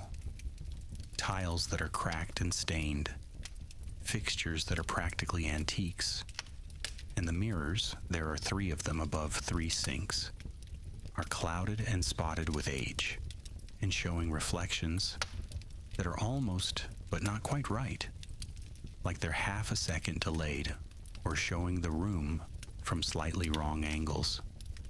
And standing at the middle sink, her back to you, is a girl in a school uniform that's decades out of style, and her hair is blonde and wet and hanging in clumps down her back. You freeze in the doorway, every instinct screaming to leave, to back out slowly and quietly. But it's too late. She's seen you. Her reflection in the mirror is looking at you, even though she hasn't turned around, and her smile is too wide, shows too many teeth, and her eyes are completely black, all iris, all pupil, and no white at all. "Você veio brincar?" she asks. "Did you come to play?" And her voice bubbles like it's coming through water, like she's speaking from the bottom of a pool or a well or somewhere deep and wet and dark.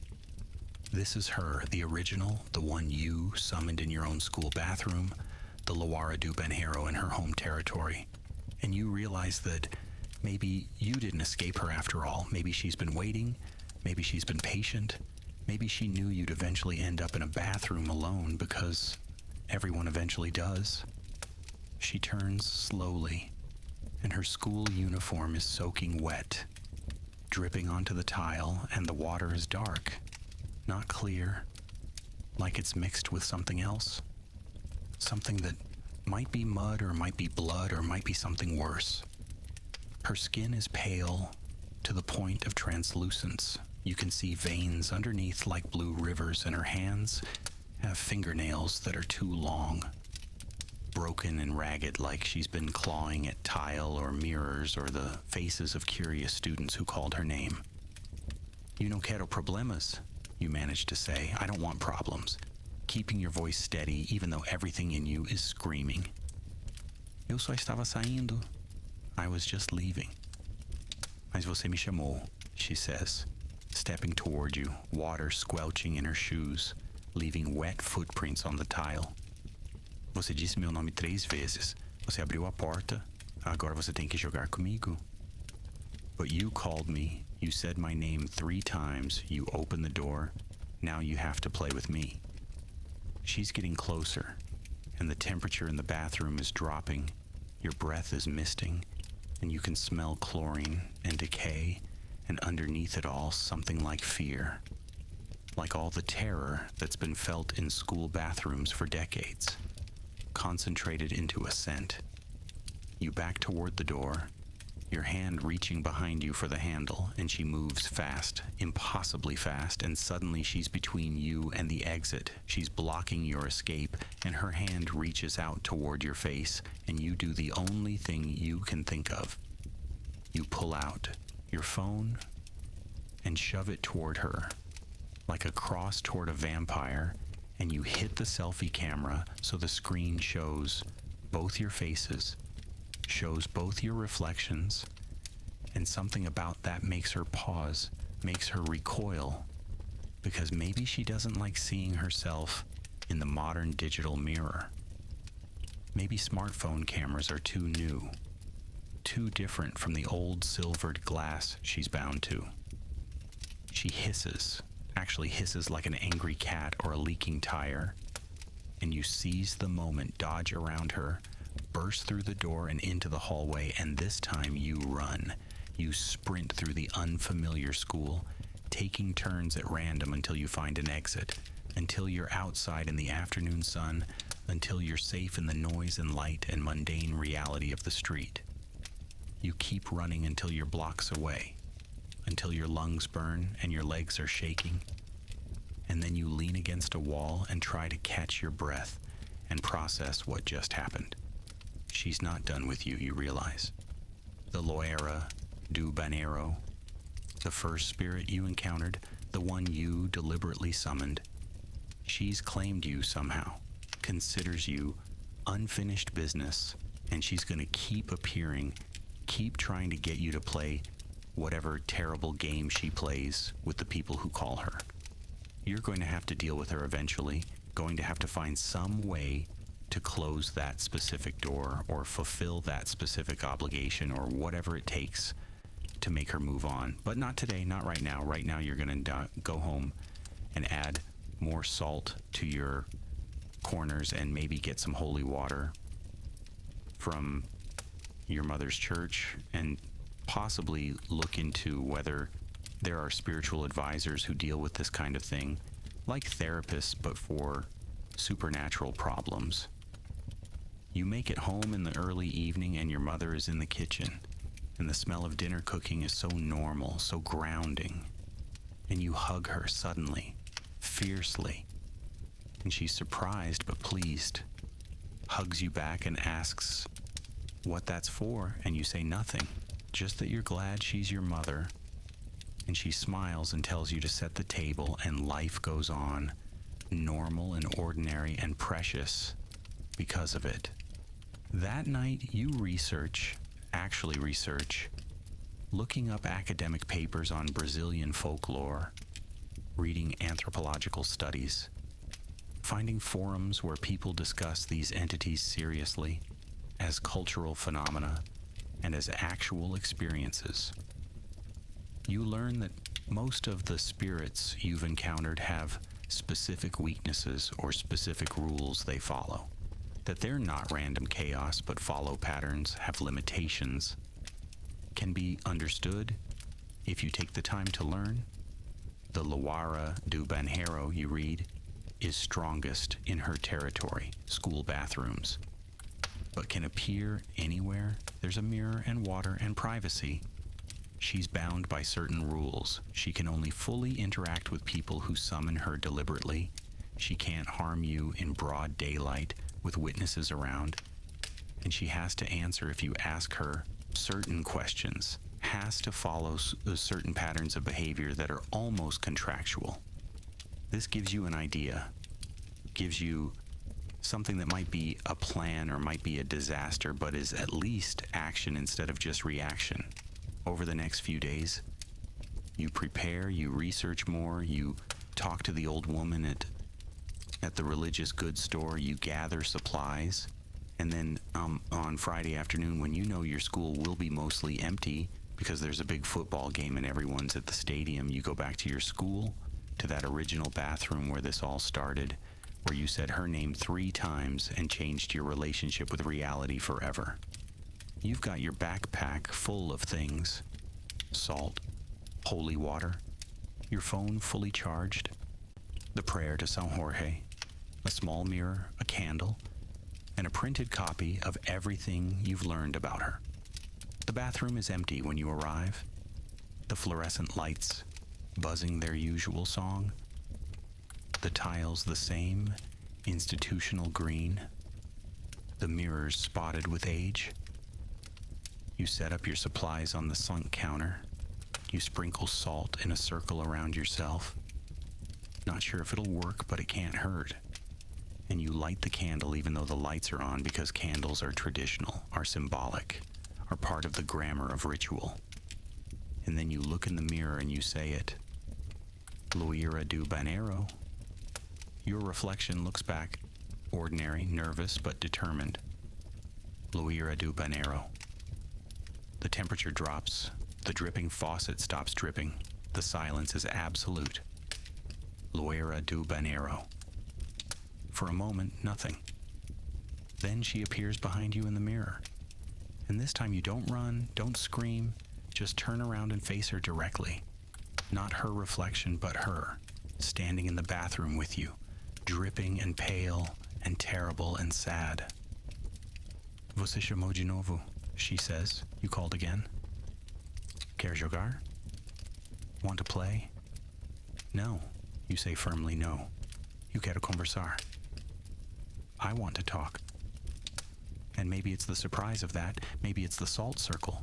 Maybe it's the prayer to the warrior saint or the holy water, or just the fact that you're not running. But she pauses, tilts her head, and waits. And you talk. You tell her that you're sorry you called her, that you didn't understand what you were doing, that you didn't mean disrespect. You tell her that you've learned about her, about who she might have been before she became the spirit that haunts bathrooms, about the stories that suggest she was a girl who died in a school bathroom, accident or violence or suicide, depending on who's telling it, and that she's been here ever since. Lonely and angry and playing games with anyone stupid enough to summon her, because at least games mean someone acknowledges she exists.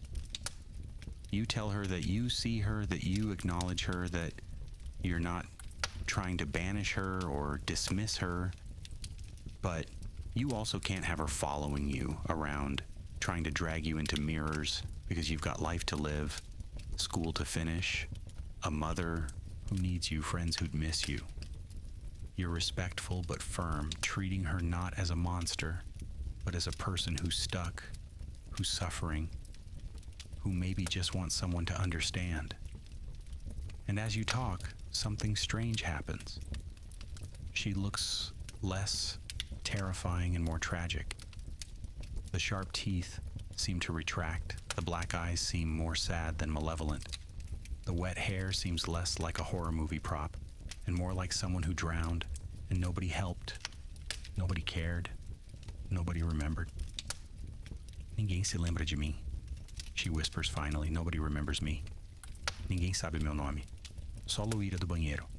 Só o que eu virei, não quem eu era. Nobody knows my name, just bathroom blonde. Just what I became, not who I was. This is what the old woman meant, you realize, when she said some just want to be remembered. So you ask her, qual era seu nome? What was your name? She's quiet for a long moment, like she's trying to remember herself, trying to reach back through years or decades of being nothing but a legend, nothing but a warning, nothing but a game. Beatrice, she says finally, and her voice sounds different, more human, less bubbling and distorted. Eu era Beatriz. I was Beatrice. Beatrice, you repeat, and something shifts in the bathroom. The air feels less oppressive, the cold less biting. Eu vou lembrar, you tell her. I will remember. Você era Beatriz e algo ruim aconteceu, e você ficou presa aqui. Mas você era uma pessoa. Você teve uma vida antes disso.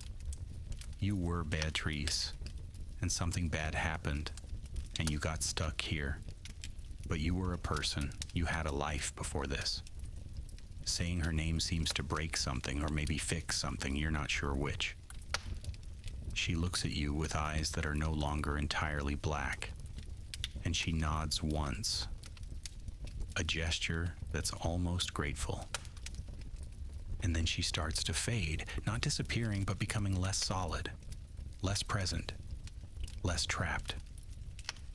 Obrigada, she whispers. Thank you. And then she's gone, really gone, and the bathroom is just a bathroom again. Fluorescent lights and institutional tiles and the smell of pink powdered soap. You pack up your supplies with shaking hands, blow out the candle, scatter the salt circle, and leave the bathroom feeling lighter somehow, feeling like you've done something right, something important, something that mattered. You don't know if she's gone permanently or just released from focusing on you, but something has shifted, something has been resolved, and you've learned an important lesson. Sometimes the spirits aren't the problem. The forgetting is. The way people become stories, become warnings, become nothing but names without humanity. Over the following weeks, you continue your life, school, and homework, and friends and family. But with this new awareness running underneath everything, this knowledge that the world is bigger and stranger and more populated than most people realize. You encounter other spirits occasionally. You see the Sashi Perere, the one-legged trickster with his magic red cap, smoking a pipe and laughing at pedestrians who trip over uneven sidewalk, though he winks at you when you notice him and disappears in a small whirlwind of leaves. You hear the corpo seco, the dried corpse, cursed to walk the earth for his sins, scratching at windows at night in your neighborhood, though he moves on when you recite the prayer to San Jorge. You catch a glimpse of what might be Kaipora, the forest guardian who rides a peccary and protects animals from hunters in the park, making sure people don't litter or disturb the wildlife. You learn to coexist, learn the rules and patterns, learn how to protect yourself when necessary and when to just acknowledge and move on. You become someone who exists in both worlds, the material and the spiritual, and it's exhausting but also kind of amazing because you see things that nobody else sees, understand connections that nobody else makes, participate in a reality that's richer and deeper than the surface suggests. Your grades actually improve because you're so tired that you've given up on social media and streaming and just do your homework so you have something to focus on that's not supernatural. And your teachers think you've suddenly become a serious student when really you're just desperate for normalcy. One evening, about a month after the incident in the bathroom, you're walking home from a study group and you pass the religious goods shop. And the old woman is outside sweeping the sidewalk. She looks up as you pass, nods with approval, and says simply, "Você está aprendendo." You're learning. You nod back, and you keep walking, and you realize she's right. You are learning to navigate a world that's more complex than you imagined. Learning to be respectful and careful and brave when necessary. Learning that knowledge is protection and ignorance isn't bliss, but vulnerability. Months pass, and you've settled into your new reality, the supernatural becoming almost routine, something you account for and plan around like bad traffic or a rainy season. You finish the school year with decent grades and without dying or being dragged into any other dimensions, which feels like a significant achievement. Summer arrives with its heavy heat and afternoon thunderstorms and long days when the sun doesn't set until 8 and the city slows down to a tropical crawl. Your friends invite you to a beach trip, a weekend at the coast, and you agree because you've been good about not isolating yourself, about maintaining your normal life despite everything else. The beach is crowded, Brazilian summer vacation in full swing, families and couples and groups of teenagers all claiming patches of sand, vendors walking past selling everything from beer to fried cheese to sunglasses. That beautiful chaos that defines Brazilian beaches. You swim and play football in the sand and eat acarajé that burns your mouth and drink coconut water straight from the coconut and feel for a while, like a regular teenager doing regular teenager things. But evening comes, as it always does, and your friends want to stay for the sunset, want to watch the sky turn orange and pink and purple over the Atlantic. And as the sun sinks and the crowds thin and the light gets that golden quality that makes everything beautiful, you notice something in the water. Not far from shore, maybe 20 meters out, there's a figure, a man or a dolphin or something in between. Smooth gray skin and a form that keeps shifting that's not quite fixed. Boto Encantado, the enchanted dolphin, the shapeshifter that appears as a handsome man in a white suit and hat to seduce young women at parties, then returns to the river as a dolphin, though you are at the ocean, not a river. But apparently the folklore is flexible on geography, or maybe he's expanded his territory, or maybe the boundaries are even more fluid than you thought. He's too far out for anyone else to notice, but he's looking at the beach, at the people, with clear intelligence, clear intention, and you realize he's hunting. Not for food, but for company, for seduction, for someone to lure back to the water with promises of romance and adventure. You scan the beach and notice a girl, maybe 18 or 19, standing at the waterline, looking out at the ocean with an expression of longing, of wanting something more than what her life offers. And the Boto is definitely watching her, is definitely planning his approach. You stand up, tell your friends you'll be right back, and walk over to the girl. Oi, you say hi. Desculpa incomodar, mas você não deveria nadar agora. Sorry to bother, but you shouldn't swim now. Está ficando escuro, e as correntes podem ser perigosas. It's getting dark, and the currents can be dangerous. She looks at you, surprised, maybe a little annoyed at the interruption, but you hold her gaze and say seriously, Por favor, confía en mim. Please trust me. Something in your tone must convince her because she nods, backs away from the waterline, goes back to her own group of friends further up the beach. You look out at the water and the Boto is still there. But he's watching you now, and if a dolphin could look annoyed, he does. He disappears under the surface with a flip of his tail and you don't see him again. But you've learned that that's how this works. You see the dangers that others don't, and sometimes you can warn them, protect them, be a guardian against things they don't believe in. Your friends ask what that was about and you shrug. Say you just thought the currents looked rough, and they accept it because they know you've been weird lately, but in mostly harmless ways. And the summer passes with more incidents. You encounter the Cabeça de Cuia, a man cursed to wander rivers with only his head visible above water, seeking victims to drown, though you see him from a bridge and avoid the water that day. You hear stories of the chupacabra attacking livestock in the interior, that mysterious creature that might be alien or cryptid or some unknown animal, and you're grateful it's far from the city. You see what might be anhanga, a spirit that can take various animal forms and protects the forest, watching from the trees during a camping trip, making sure your group doesn't leave trash or break branches unnecessarily, and you navigate each encounter with increasing confidence, with the skills you've learned, with the protective rituals you maintain. You're not fearless, but you're competent, and that's better, because fear that doesn't paralyze you is just respect for danger, is just intelligence.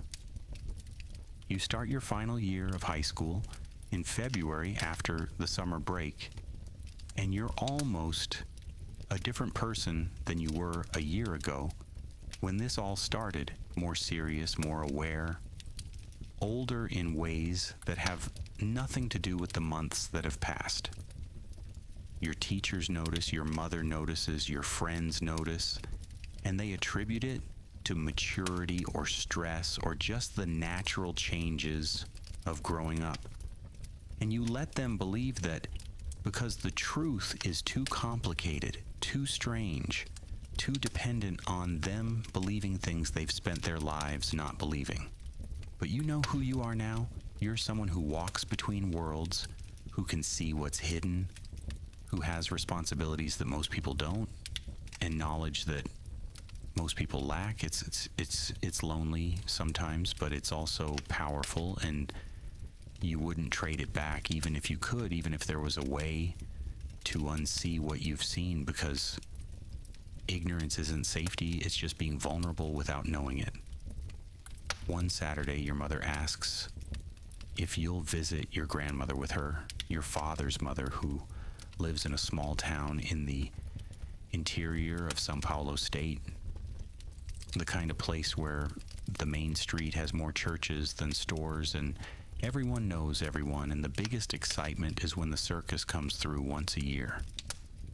You agree because you love your grandmother, this tiny, fierce woman who survived poverty and dictatorship, and raising 5 children and losing a husband and all the other challenges that Brazilian women of her generation faced. The bus ride takes 3 hours through landscape that transitions from urban sprawl to industrial outskirts to agricultural land to small towns, the buildings getting smaller and the sky getting bigger as you leave the metropolitan area behind. Your grandmother lives in a simple house on a quiet street. All her neighbors are people she's known for 40 years, and she greets you at the door with hugs and exclamations about how tall you've gotten and orders to sit down while she gets coffee and cheese bread. Her house smells like soap and coffee and time, that particular smell that grandparents' houses have, and it's comforting in a way that makes you realize how tense you've been, how much you've been on guard, how nice it is to be somewhere that feels safe. But as the afternoon fades into evening, and your mother and grandmother sit on the porch, gossiping about relatives you barely know, you take a walk through the town, wanting to stretch your legs, wanting to see the place your father grew up in. The town is quiet in that way that small towns are. Sounds carry farther because there's less background noise. The air smells like grass and cow manure and wood smoke from cooking fires. You walk past the main church, past the primary school, past houses with chicken coops and vegetable gardens, and you reach the edge of town where the buildings stop and the fields begin. Endless rows of sugarcane stretching to the horizon. And that's where you encounter them, or sense them, or understand their presence. The rural spirits, the ones that don't bother with cities, that belong to the agricultural heart of Brazil. You feel the mula sem cabeça before you see her. Hear the sound of hooves on dirt road, even though there's no horse visible, and then she appears around a bend. A mule or a horse, it's hard to tell. But where the head should be, there's just fire. flames that stream backward like a mane of burning, and she's running, always running, cursed to run through the night forever because she sinned, because she slept with a priest, or broke some other religious taboo, depending on who tells the story. And now she's neither alive nor dead, neither animal nor spirit, just burning and running and screaming without a mouth. She passes you in a rush of heat and the smell of sulfur and fear, and you press yourself against a fence post and hold very still. And she doesn't stop, doesn't slow, just runs down the road and disappears into the sugarcane, and you hear her hoofbeats and her mouthless screaming fade into the distance. You stand there shaking, because even after everything you've experienced, even with all your practice and protection and knowledge, the Mula Sem Cabeza is terrifying on a primal level, is wrong in a way that defies getting used to. You head back to your grandmother's house quickly, staying in the middle of the road, and when you arrive, breathless and pale, your grandmother takes one look at you and says, "Você viu ela?" You saw her. Not a question, a statement. You nod, unable to speak, and she sighs and brings you inside and makes you sit down and drink sweet coffee, and then she tells you stories about growing up in the interior, about all the spirits she's seen or heard about or encountered in her 70-plus years in this place where the supernatural isn't dismissed as superstition but is just part of life, part of the landscape, acknowledged and respected and feared in equal measure. She tells you about the Bestafera, a kind of werebeast that transforms under the full moon and terrorizes livestock, that local farmers sometimes hunt with silver bullets they buy from a traveling vendor who comes through once a year selling items for exactly this purpose. She tells you about the Caboclo d'Agua, the water spirit that lives in the river that runs behind town, that drowns people sometimes, but also saves children who fall in, unpredictable as water itself. She tells you about her own grandmother, who was curandera, a healer who knew herbs and prayers and how to lift curses and close spiritual wounds, who existed in that space between Catholic faith and indigenous knowledge and African practices, who helped people when doctors couldn't or wouldn't. And she looks at you with eyes that are still sharp despite age, despite cataracts, despite decades of bright sun in the fields, and she says, "Você tem o dom. You have the gift. Como ela tinha, como algumas pessoas têm, like she had, like some people do. Você pode ver o que outros não veem. You can see what others can't." It's the first time anyone's named it directly, called it a gift, rather than a curse or a burden or a mistake, and hearing it from your grandmother, this woman who survived everything life threw at her with grace and strength, makes something shift in your chest, makes you sit up straighter, makes you feel less like a victim of circumstances and more like an heir to a tradition, like you're part of something bigger than yourself. She spends the evening teaching you things, prayers and protections that her grandmother taught her, practical knowledge passed down through generations of people who lived close to the land and the spirits, who couldn't afford to be skeptical because skepticism got you killed or cursed or lost. She teaches you how to ask permission when entering a forest, how to leave offerings for spirits of place, how to recognize when somewhere is sacred or dangerous, how to protect your home with more than just salt and prayers.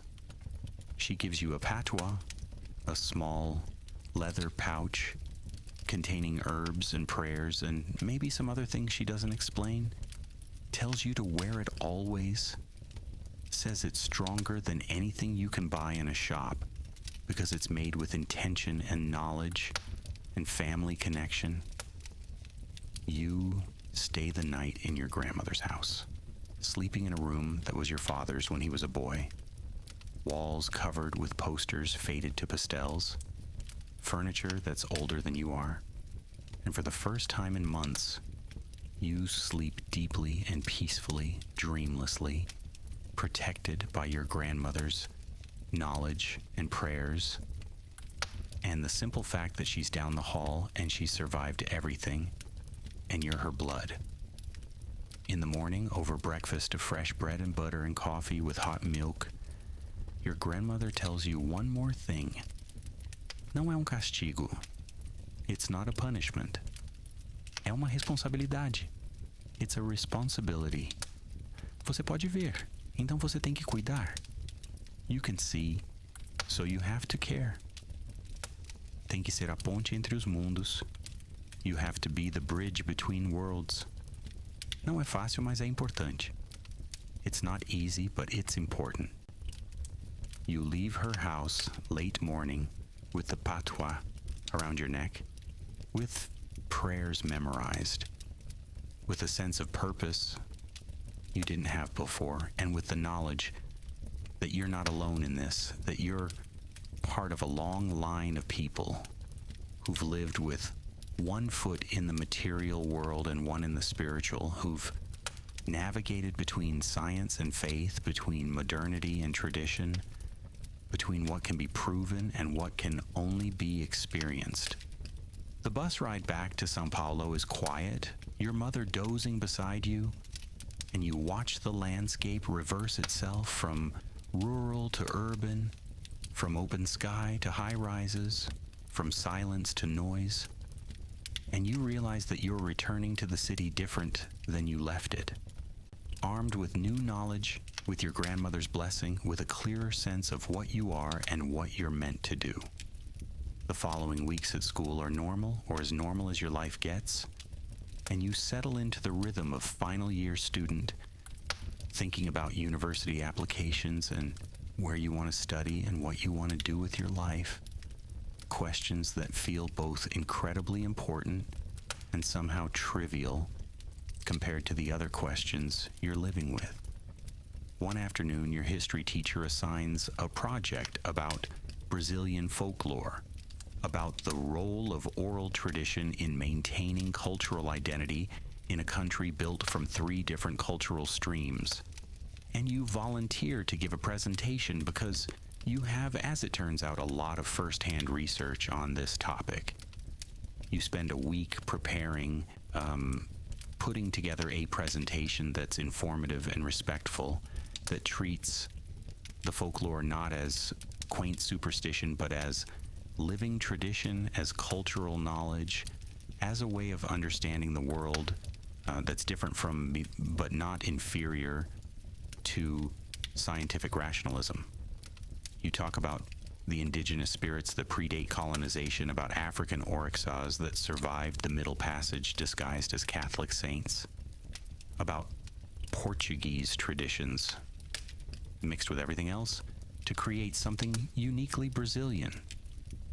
You talk about Curupira and Caipora protecting the forests when there were no environmental laws, about Iara and Boto warning people about the dangers of rivers and isolation, about the Mula Sem Cabeça enforcing religious moral codes in communities where church and state were one, about how folklore is often practical knowledge wrapped in narrative, lessons disguised as stories, community wisdom encoded in tales of monsters and spirits. Your classmates listen with varying degrees of attention, some genuinely interested, some bored, some skeptical, some looking at their phones. But your teacher is impressed, says it's one of the most thoughtful treatments of the subject she's heard, asks where you learned to think about folklore this way. You credit your grandmother, which is true, and you don't mention that you've also been personally haunted by half these entities, which is also true, but less classroom appropriate. After your presentation, a quiet girl named Julia approaches you, the kind of student who sits in the back and never volunteers to speak, and she asks very quietly, if you actually believe in these things and you look at her carefully and see something in her eyes, some hint of recognition, of fellow feeling, and you say, yes, you do believe because you've seen them. And she nods just once and says she has too. She thought she was going crazy or seeing things. But if you see them too, then maybe she's not broken. Maybe she's just sensitive. Maybe it runs in families because her mother sees things too, but doesn't talk about it because people think you're insane if you do. You give her your grandmother's advice, the protections, the prayers, the simple acknowledgement that she's not alone, that there are others who walk between worlds, who see what's hidden, who carry this strange gift burden. She thanks you with tears in her eyes, and you exchange numbers, and you realize this is part of your responsibility too, helping others who have the sight, who are navigating this dual reality without guidance, without community, without knowing that there's tradition and knowledge and practical skills available. You start to form a small group, very informal, just you and Julia and a couple of others you identify through careful conversation and mutual recognition, people who've seen things they can't explain, who've encountered spirits, who need support and knowledge and the simple comfort of community, of knowing they're not alone in their experiences. Your final year of school passes in a blur of exams and applications and the general stress of transition. But underneath all of that, you're building something, creating a network of people who understand, who believe, who've experienced the supernatural firsthand, and are trying to navigate it with grace and knowledge rather than fear and avoidance. You're becoming what your grandmother was, what her grandmother was, a curandero of sorts, a healer and guide and bridge between worlds. You don't advertise, don't draw attention, just help where you can, protect when necessary, teach what you've learned. Pass on the knowledge that's been passed to you. You still encounter spirits regularly. The city is full of them, always has been, always will be. But they're less threatening now, more like neighbors you've learned to coexist with, some friendly, some neutral, some dangerous but predictable. You see the Quibungo, a kind of ogre from Bahian folklore, near the bus terminal one evening, and he's terrifying. Huge and malformed with a hole in his back where he stuffs the children he catches. But he's also far from his traditional territory and seems confused, lost. And you realize that spirits can be disoriented too, can be victims of displacement and urbanization and the rapidly changing landscape of modern Brazil. You don't approach him, that would be suicidal. But you do leave an offering of food and a whispered prayer suggesting he head north, back toward the places he belongs, where the folklore is still strong enough to sustain him. Whether he hears you or whether it's coincidence, the next day he's gone.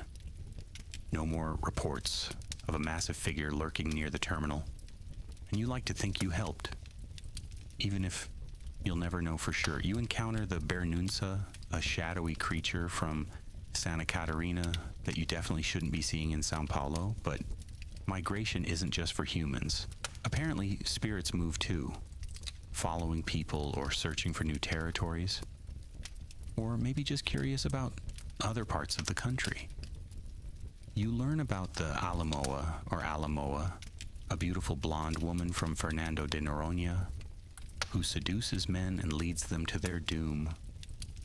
When a friend of a friend tells a story about an encounter he had while on vacation, and you recognize the pattern, recognize the folklore, and you're able to explain what he experienced, to help him process it, to give him protective advice in case she followed him back to the mainland. Knowledge is power, your grandmother said, and information is protection, and you're becoming a repository of both. a living database of Brazilian folklore and practical demonology. If demonology is even the right word for a tradition that doesn't always distinguish between demons and spirits and gods and ancestors.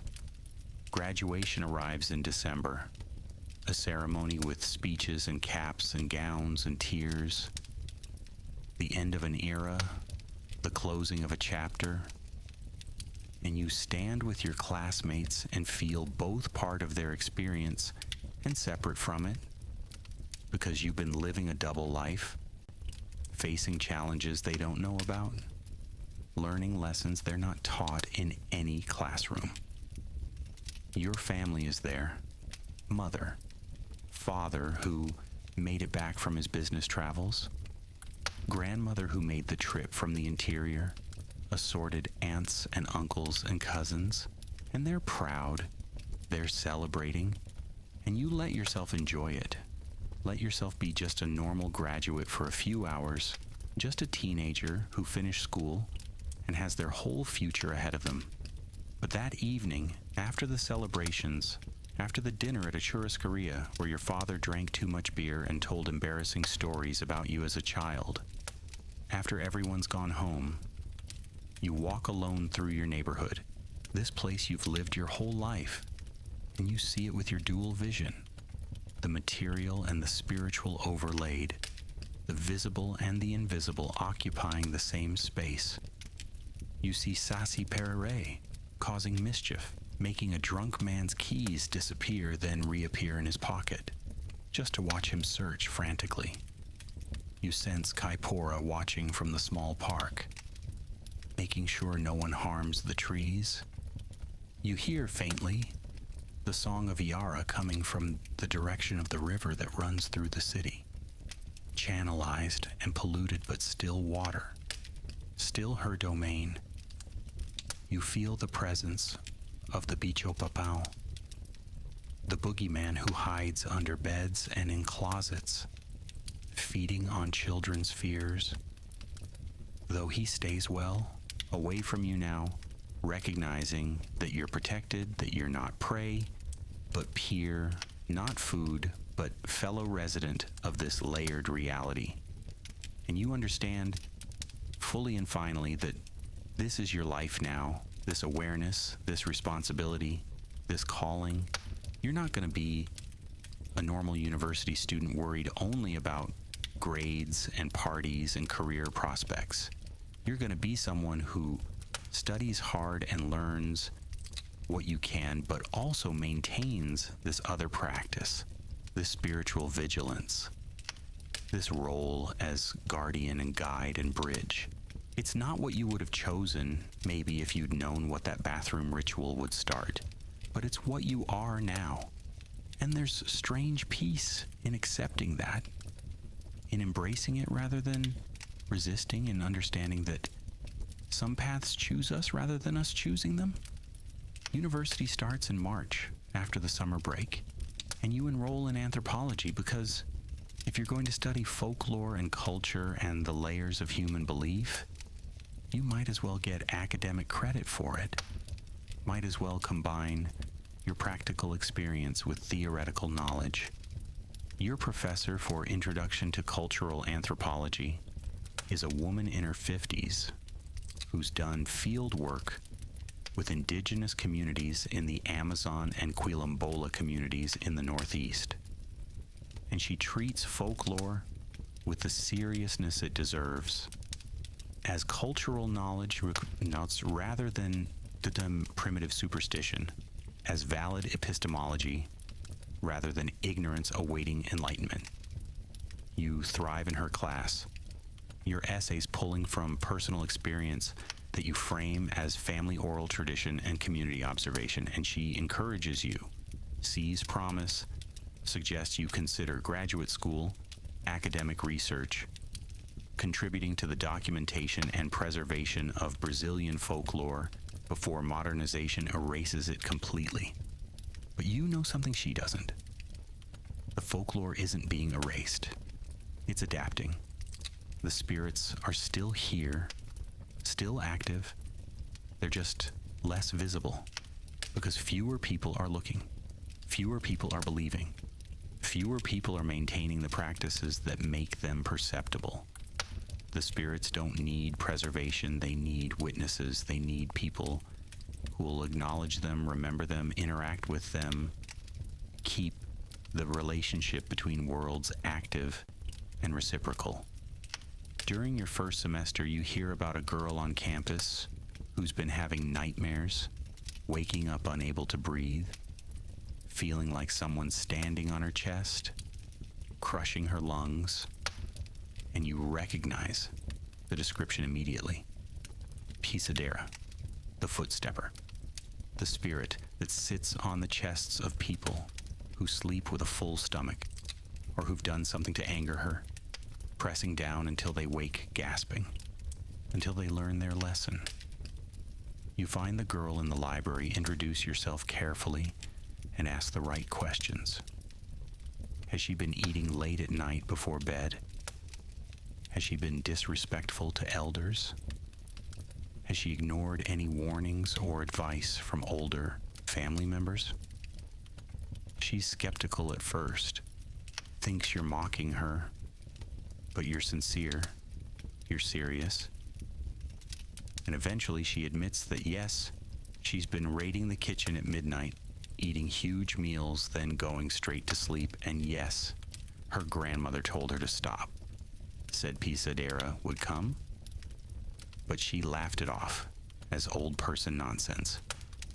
You give her the solution, stop eating right before bed, apologize to her grandmother with genuine respect, leave a small offering of food outside at night for Pisadera, not as payment, but as acknowledgement, as respect, as a gesture that says, I understand you're real, I understand you have a function, I'm not defying you intentionally. The girl is doubtful but desperate, and she tries it, and the nightmares stop. And she comes back to you amazed, confused, wanting to understand more. And you become her guide. Teach her what you know.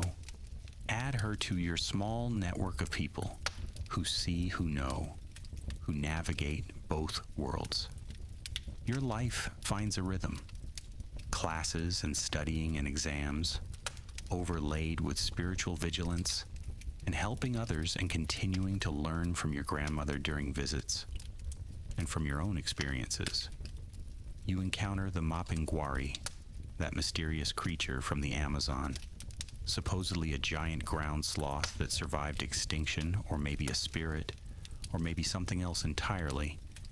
When you take a university field trip to an ecological reserve and it watches your group from the forest's edge, huge and hairy and terrible, but it doesn't approach, doesn't attack, just watches and then melts back into the trees, and you're left shaking and amazed and grateful.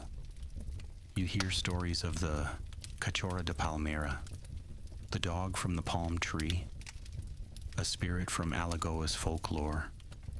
When a student from that state describes something that haunted his childhood home, and you're able to help him understand what he experienced, to give it context and name and meaning.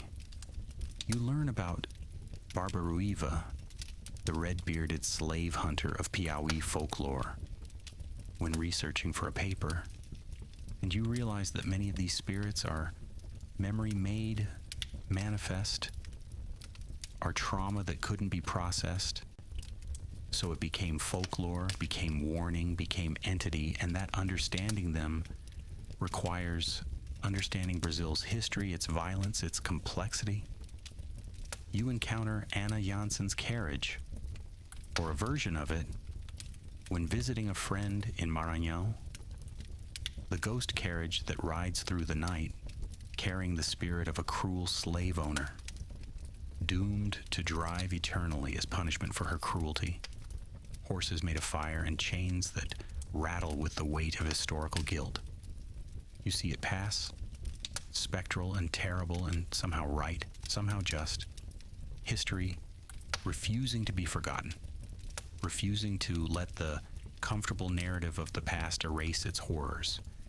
And you realize that folklore is often justice when official justice fails, is memory when official history forgets, is voice for the voiceless and testimony of the silenced. And that these spirits aren't just random supernatural phenomena, but are deeply tied to Brazil's history, to its ongoing struggles with inequality and violence, and the legacies of colonization and slavery. Your second year of university brings deeper studies, more theoretical knowledge to complement your practical experience, and you write papers that your professors praise for their insight and depth, not knowing that you're writing from primary sources, from first-hand experience, from having actually encountered the entities you're analyzing. You take a class on Afro-Brazilian religions and learn about Umbanda and Candomblé and the complex pantheons of Orixás, and you realize that your folk Catholic approach to the spirits is just one framework among many, that other traditions have their own sophisticated systems for understanding and interacting with the spiritual world, that there are communities that have been doing this work for centuries with far more structure and knowledge than your improvised self-taught practice. You visit a terreiro, a house of worship for Umbanda, with your class, and the priestess, the Mãe de Santo, sees you, really sees you, recognizes you as someone who carries the site, and after the official visit, she pulls you aside and asks who trained you, who initiated you, which house you belong to. When you explain that you're self-taught, that you stumbled into this by accident and have been learning as you go, she looks concerned, says that's dangerous, says you're doing the spiritual equivalent of performing surgery after watching YouTube videos, says you need proper training, proper protection, proper community. She offers to teach you, if you're willing to learn properly, to undergo the training, to join a tradition that's been working with spirits and Orixás for hundreds of years, that has protocols and hierarchies and accumulated wisdom that could keep you safe and make you effective. It's tempting, really tempting, the promise of structure and knowledge and community, but you're also wary of commitment, of getting locked into, to one tradition when you've been navigating multiple ones, of losing the flexibility that's kept you alive so far. You tell her you'll think about it, and you do think about it, spend weeks weighing the options, talking to your grandmother who says different paths work for different people. Some need structure and some need freedom. You have to know yourself well enough to choose wisely. Eventually, you decide to undergo some training with the terreiro. Not full initiation, but learning as a student, a novice, someone who's there to gain knowledge while maintaining some independence.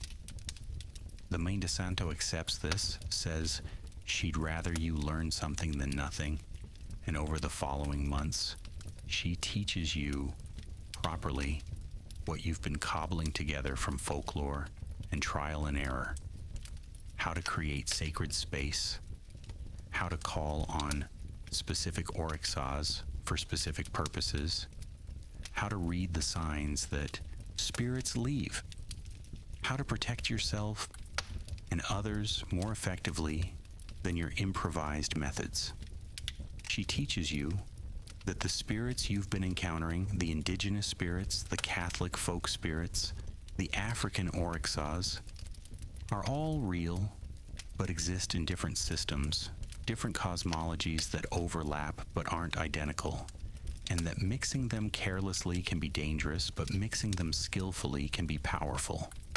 That syncretism isn't just historical compromise, but is an art, a skill, a way of weaving different threads into something stronger than any single thread. You learn about Exu, the Orixá who guards crossroads and is often mistakenly associated with the Christian devil. but is actually a trickster and messenger and protector, and you realize you've probably been encountering him without knowing it. Those moments when paths crossed, or choices had to be made, or messages seemed to come from nowhere, you learn about Oxum, goddess of rivers and love and gold, and you understand that maybe Iara isn't just a single entity, but a manifestation of this deeper current of river spirituality that predates even indigenous Brazilian cultures, that connects to West African traditions. That's about the power and danger and beauty of water. You learn about Iemanjá, queen of the ocean, and about Nana, ancient goddess of swamps and mud and death and rebirth. And the layers of Brazilian spirituality unfold before you, like a map you've been traveling without having seen the full picture, and suddenly paths that seemed random make sense. Connections that seemed coincidental reveal themselves as patterns, and you're not just stumbling through supernatural encounters, but beginning to understand the underlying grammar, the deep structure of how the spiritual world works in this country, in this culture, in this unique fusion of traditions that is Brazil. The training takes time, months of study and practice, and small rituals and learning to hear the subtle differences between different spirits, between communication and interference, between genuine contact and wishful thinking or fear. The Mãe de Santo is patient but demanding, expects you to take this seriously, to show respect, to understand that this isn't a game or a hobby, but a practice that people have died to preserve, that slaves maintained in secret at risk of death, that indigenous peoples protected against cultural genocide, that poor communities have kept alive despite mockery and marginalization from educated urban elites who dismissed it all as superstition. You learn humility, you learn respect, you learn that your accidental stumbling into this world was both gift and responsibility, that you've been given something precious and must treat it as such. And slowly your practice becomes more sophisticated, more effective, more grounded in tradition rather than panic and improvisation. You help more people, students who are experiencing spiritual disturbances or folkloric encounters, and you do so with greater skill, with proper protocols, with the backing of a community, rather than just your own limited knowledge. You become known on campus, informally, as someone who can help with those kinds of problems, the weird ones that don't fit into rational frameworks, the experiences that therapy and medicine can't address because they're not psychological or physical but spiritual. You don't advertise, don't make a big deal of it, but word spreads in the way that these things do, through whispers and referrals and the underground network of people who know that the official world doesn't acknowledge everything that exists. One case stands out. A student, a young woman named Renata, comes to you terrified, says that something has been following her, a shadow that moves wrong, that appears in reflections but isn't there when she turns around, that whispers things she can't quite hear, but that fill her with dread. She's tried therapy, tried medication, tried rationalization, but it's getting worse, it's showing up more frequently, it's getting bolder. You talk with her at length, asking questions, trying to understand what she's dealing with, and through careful inquiry, you learn that she recently returned from a trip to the interior, to Bahia, where she visited some historical sites related to colonial slavery. And at one point she took a souvenir, just a small piece of broken pottery from the ruins of an old slave prison, thought it was harmless, thought it was just a keepsake. You recognize the problem immediately. She took something from a place of profound suffering, from a place where people were tortured and died, from a place that's saturated with pain and trauma, and that act of taking connected her to that suffering, opened her to the spirits that haunt that place, the dead who can't rest, the suffering that hasn't been acknowledged or addressed or healed. The shadow following her is likely a spirit from that place, an enslaved person who died there and has been bound to that location for centuries. And now there's a thread connecting that place to her through the stolen pottery. You explain this to Renata, and she's horrified, had no idea, thought the ruins were just historical sites like any other. Didn't understand that some places are wounded or still bleeding spiritually, require respect and care, not tourism and souvenirs. The solution requires returning the pottery to where she found it, properly, with acknowledgement and apology and offerings to the spirits of that place, recognition of the suffering that occurred there, and ritual cleansing for her to break the connection that was established. This isn't something you can do alone, so you ask the Mãe de Santo for help, and she brings you and Renata to a ceremony where they call on Preto Velho, the old black slave spirits who are venerated in Umbanda, who represent the wisdom and suffering and endurance of enslaved Africans in Brazil. And through them, they negotiate, they apologize, they make offerings, they promise that the pottery will be returned, that the place will be respected, that the story will be told, that the dead will be remembered. And slowly, over the course of the ceremony, which lasts hours, you can feel the presence around Renata lift, can see her relax, can sense that whatever was following her has accepted the terms, has released her. The pottery is returned the following week, not just thrown back, but placed carefully with prayers and offerings. And Renata reports that the shadow is gone, the whispers have stopped, she can sleep again, and she's profoundly changed by the experience, has lost her casual tourism approach to history, has gained a respect for the spiritual weight of places, especially places of suffering. She asks how she can learn more, how she can avoid making similar mistakes, and you give her books and contacts and invite her to study with you, and she becomes another member of your growing network, another person learning to navigate Brazil's layered spiritual reality.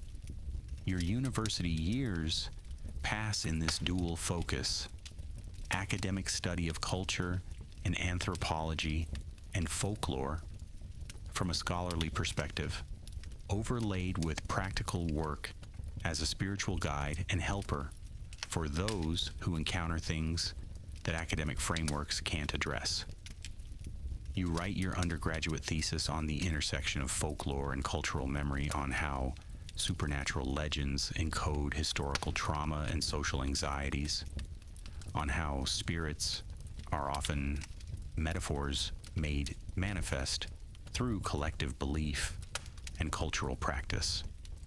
Your advisor loves it, calls it sophisticated and original, submits it for an undergraduate research award, and you win. And there's a small ceremony where you're recognized for academic achievement, and your family is there, proud and celebrating, and you accept the award, knowing that your research was both scholarly and deeply personal, was both analysis and autobiography, was both academic observation and survival guide. You're accepted to a master's program, will continue studying, will keep developing your theoretical understanding alongside your practical work, and you realize that this is your calling, this combination of scholarship and spiritual practice, documenting and preserving and teaching about Brazilian folklore while also actively engaging with the spiritual realities that folklore describes.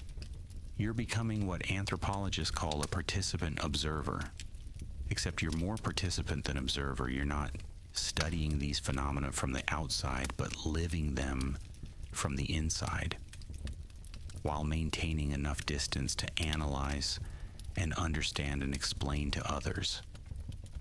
Through all of this, through years of study and practice and encounters, you continue to experience Brazil's supernatural landscape, continue to meet its spirits and entities, and each encounter teaches you something, adds to your understanding, deepens your relationship with this hidden world.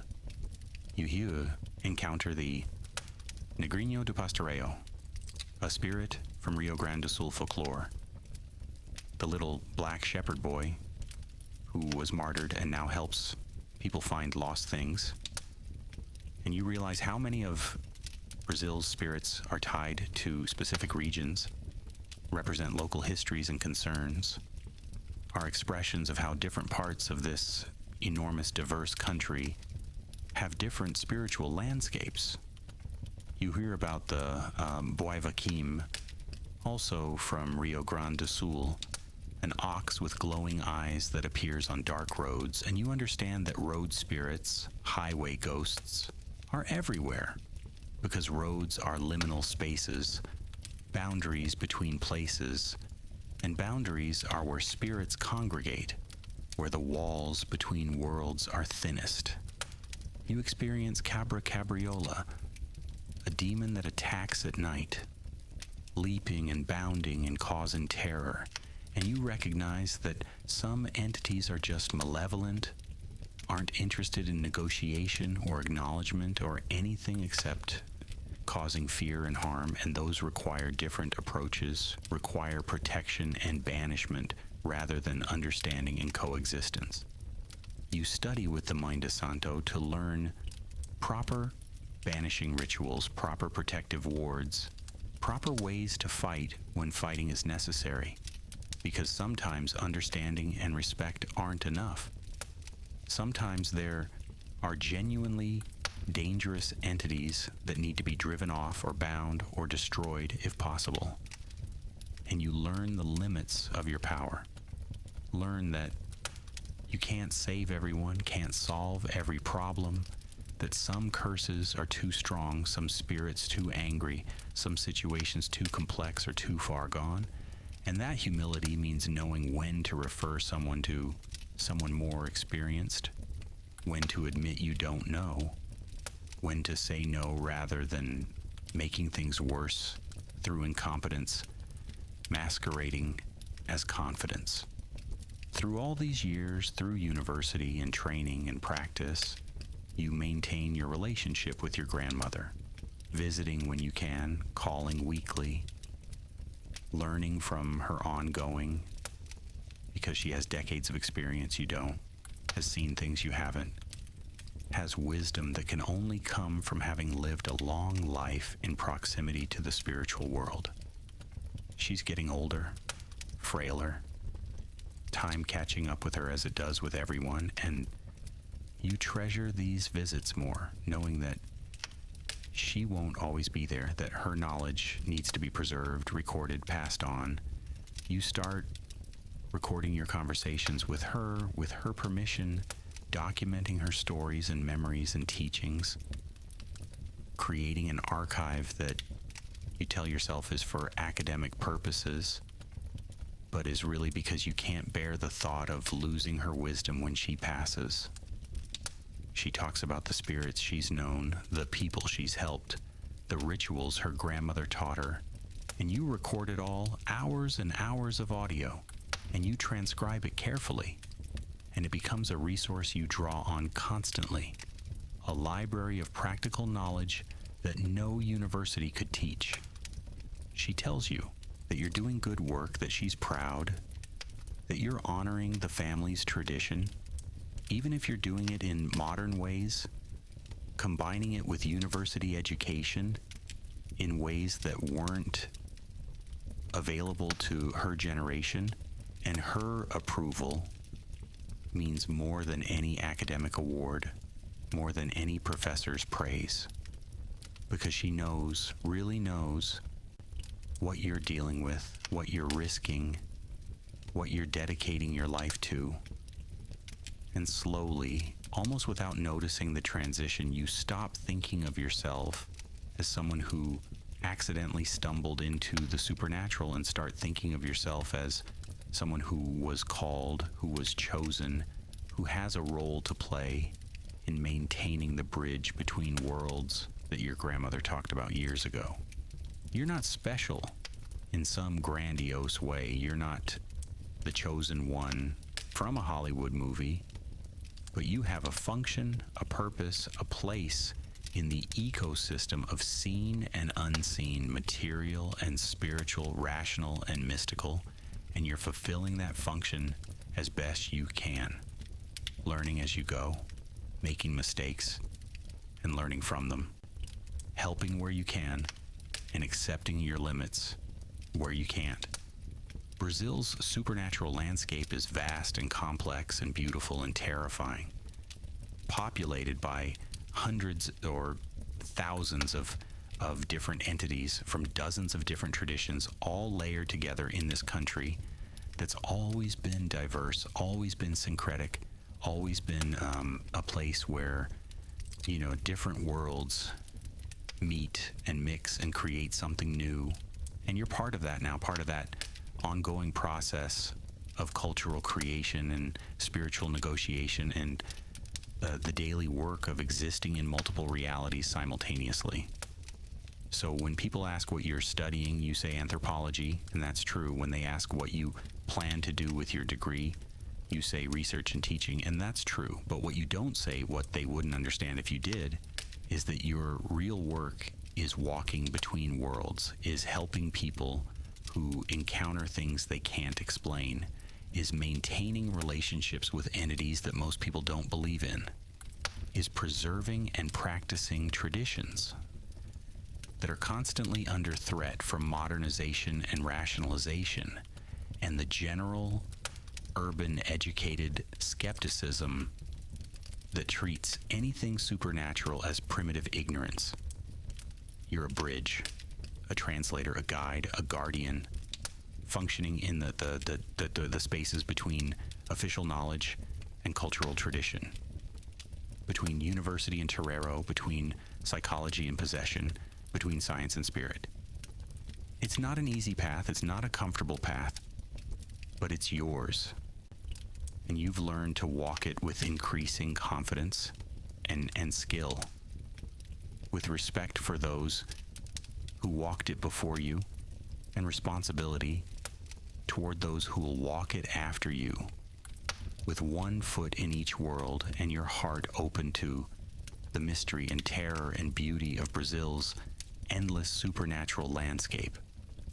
And sometimes late at night, when you're alone in your apartment or walking through the Uia city, you think back to that afternoon years ago when you stood in a school bathroom and said a name 3 times into a mirror, and you wonder what your life would be like if you hadn't, if you'd kept walking, kept living in comfortable ignorance, kept the filter in place that most people have. Would you be happier? Maybe. Would you be safer? Probably. Would you be more comfortable, more normal, more able to participate in the default reality that most people inhabit? Certainly. But would you be you, this person you've become, with this knowledge and purpose and community and calling? No. And given the choice now, knowing everything you know, you wouldn't go back, wouldn't choose blindness, wouldn't trade what you have for what you lost, because what you have is rare and precious and important, even if it's also difficult and dangerous and isolating. You've seen wonders and horrors. You've learned things that most people never will. You've helped people that no one else could help. You've kept traditions alive that matter, that represent the accumulated wisdom of generations of people who understood that reality is bigger than what we can measure and touch and prove. So you keep walking, keep learning, keep serving, keep existing in both worlds, the visible and the invisible, the material and the spiritual, the rational and the mystical.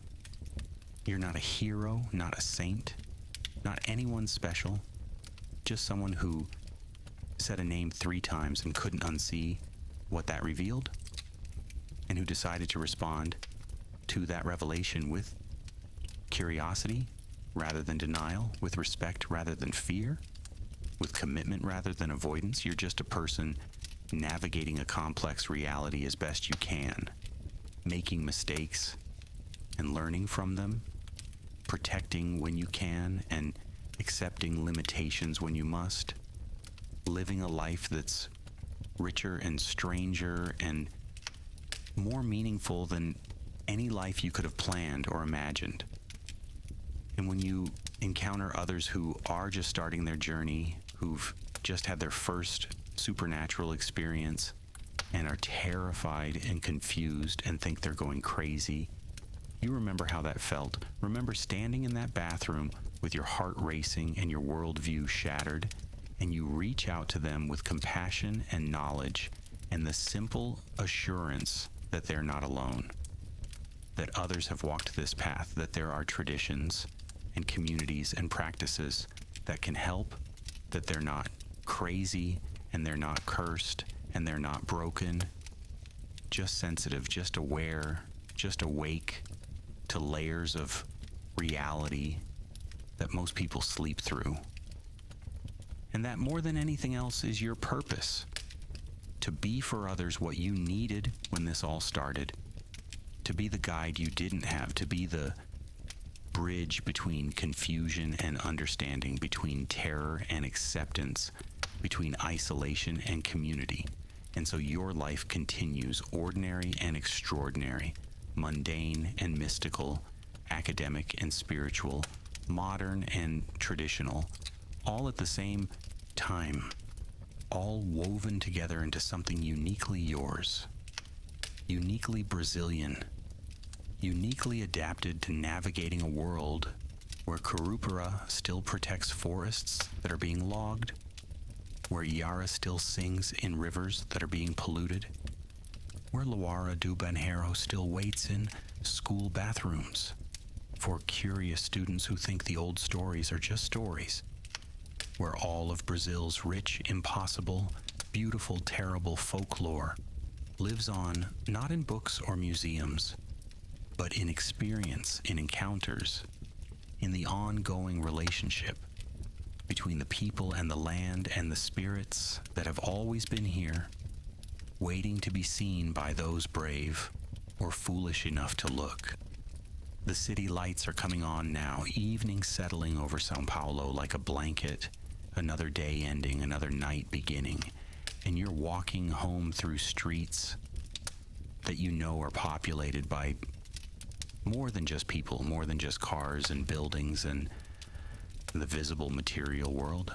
You're walking through layers of history and memory and belief made manifest through territory claimed by spirits both ancient and modern, through a landscape that's simultaneously completely ordinary and utterly magical, depending on whether you're looking with eyes that see or eyes that are blind.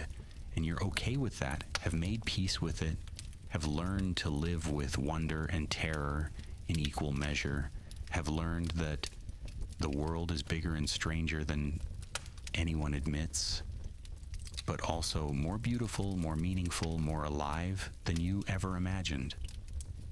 This is your Brazil, this is your life, this is your calling, and you wouldn't trade it for anything, even if sometimes you really, really wish you hadn't said that name 3 times in that bathroom. But you did, and here you are, and the work continues, the walk continues, the bridge between worlds continues to need builders and maintainers and travelers, and you're one of them, doing your part, one encounter at a time, one person at a time, one spirit at a time, in the endless ongoing project of existing consciously in a reality that's far more complex than it pretends to be. So when you finally arrive home, when you unlock your door and step inside and turn on the lights and see your small apartment with its books and its altar and its protective wards and its evidence of a life lived in two worlds simultaneously, you feel not fear but gratitude, not exhaustion but purpose, not loneliness but connection to something much larger than yourself, to traditions that stretch back centuries, to communities that span the living and the dead, the material and the spiritual, the seen and the unseen. And you're tired, yes, always tired, because this life takes energy in ways that normal life doesn't. But it's a good tired and earned tired, the tiredness that comes from meaningful work rather than meaningless repetition. You make tea, you sit at your small table, you look out your window at the city that's your home and your territory and your responsibility, and you rest for a moment knowing that tomorrow will bring new encounters, new challenges, new opportunities to help or protect or learn or teach. And you'll face them, as you always do, with the training your grandmother gave you, the knowledge the Mãe de Santo taught you, the academic frameworks your university provided, and the hard-won practical experience of years of walking between worlds. And maybe, if you're very still and very quiet, you can hear them. The whisper of Sasi's laughter on the wind, the distant song of Iara from the river, the sound of the mula sem cabeza running somewhere far away, the rustle of curupira moving through the preserved forest in the city park. All the spirits that make Brazil what it is, that make your life what it is, that make reality more than just physics and chemistry and biology, more than just the material, more than just what can be measured and verified and proven. They're there. They've always been there. They'll always be there, waiting for those with eyes to see and ears to hear and hearts brave enough to acknowledge that the world is full of mystery and magic and meaning that science hasn't captured and maybe never will. And you're one of the fortunate or unfortunate or simply chosen few who get to experience that directly, who get to live in both worlds, who get to be the bridge your grandmother said you'd need to be. It's not easy, but it's yours, this strange, beautiful, difficult, meaningful life, and you're living it as fully as you can, with respect and courage and humility and wonder. The night deepens, the city quiets to its nighttime rhythm, and you finish your tea, say your prayers, check your protective wards, cover your mirror with the blue cloth, and prepare for sleep, knowing that your dreams might bring visitors, might bring messages, might bring warnings or teachings, or just the random chaos of a mind processing too much strangeness. But that's okay. That's part of the life you've chosen, or that's chosen you, and you've learned to accept it, to work with it, to find the gifts hidden in the curse, and the curse hidden in the gifts, to navigate the complexity with grace when you can, and survival instinct when you can. And as you drift off to sleep in your small apartment, in your enormous city, in your impossible country, your last thought is one of gratitude, despite everything, for the gift of sight, the gift of awareness, the gift of being awake in a world that's so much more than it seems, so much richer and stranger and more alive than anyone who only sees the surface could ever imagine. And the spirits of Brazil, ancient and modern, indigenous and African and European and syncretic, continue their eternal existence, their ongoing participation in the hidden life of the country, waiting for the next curious soul who will say a name 3 times, who'll open a door they can't close, who'll join the small community of those who walk between worlds and maintain the bridge that connects them. The work continues, the tradition continues, the bridge continues, generation after generation, adaptation after adaptation.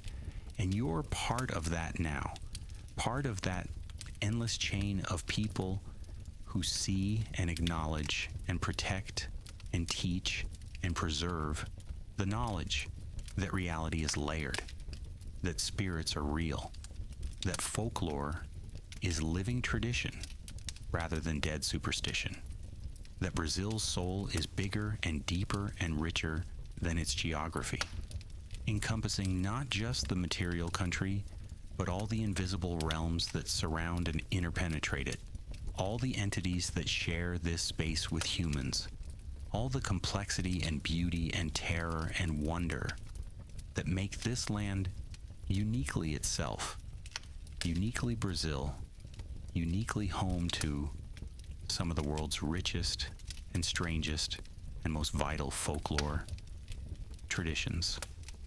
So rest now, knowing you've done well, knowing you're part of something important, knowing that tomorrow will bring new challenges and new opportunities, and you'll face them with everything you've learned, everyone who supports you, and all the courage you've developed through years of walking paths that most people don't believe exist.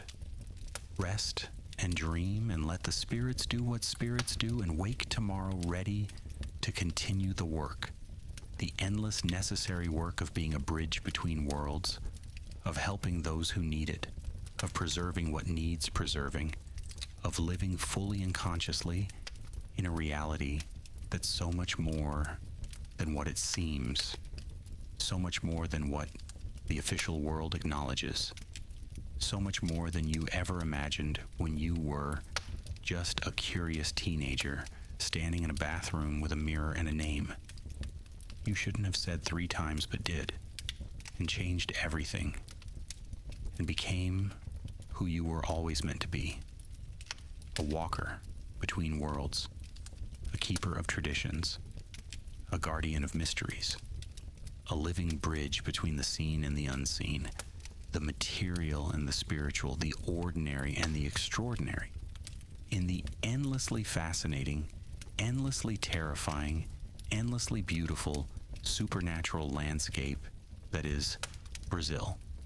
And so your story continues, as all true stories do, without neat ending or final resolution, just the ongoing daily work of being who you are and doing what you do, helping where you can, learning what you can, protecting those who need it, honoring those who came before, preparing the way for those who will come after, maintaining the bridge, walking the path, living the life you were called to live.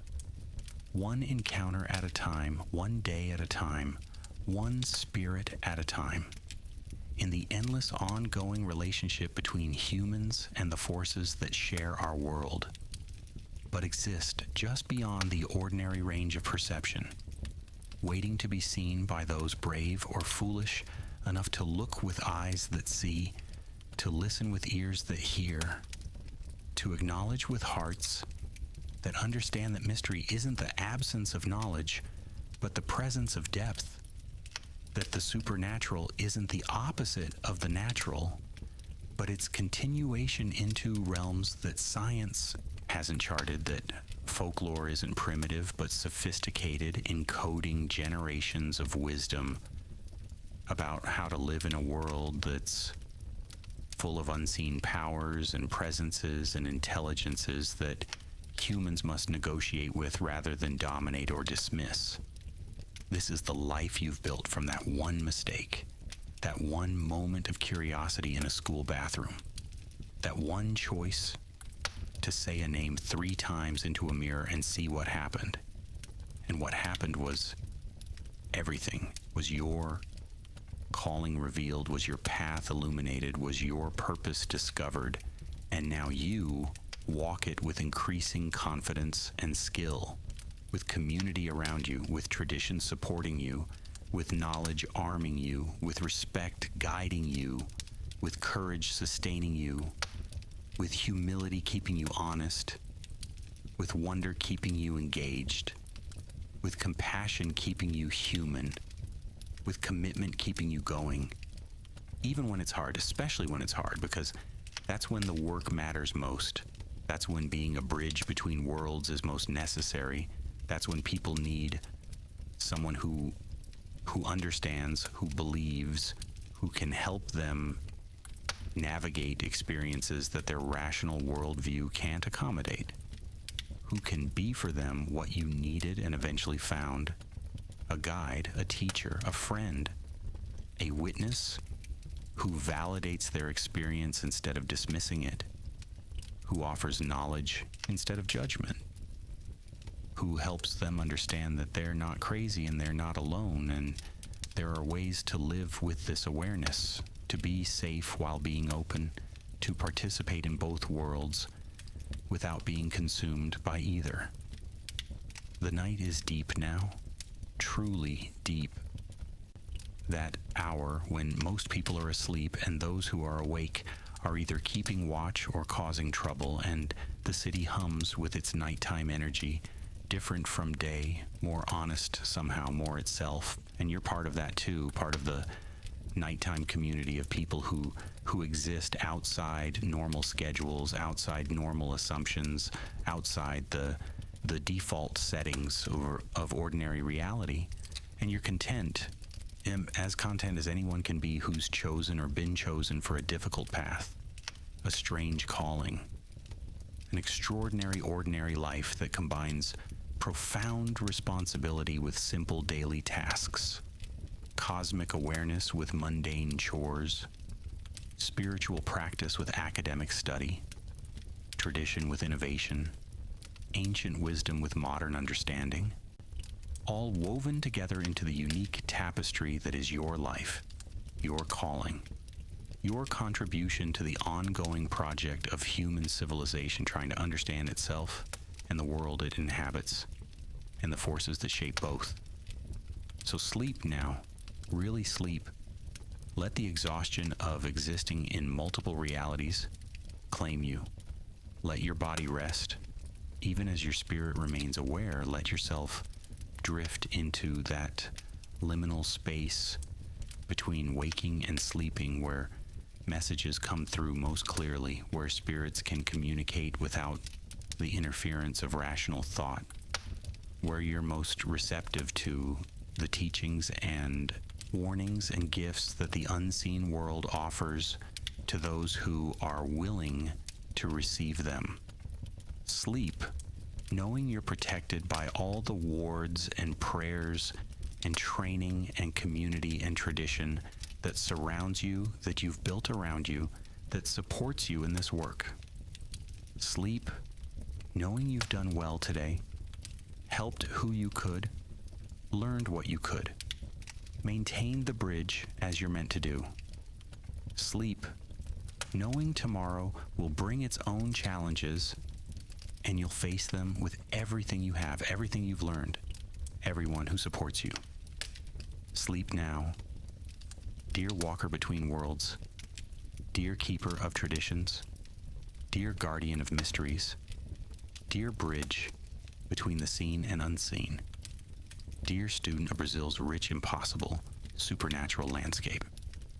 Sleep now and dream and rest, and restore yourself for the ongoing work, the necessary work, the important work of being who you are and doing what you do in service of something larger than yourself, older than yourself, more important than any individual, but dependent on individuals like you who are willing to see, to know, to serve, to maintain the ancient relationship between humans and spirits, between material and immaterial, between earth and mystery.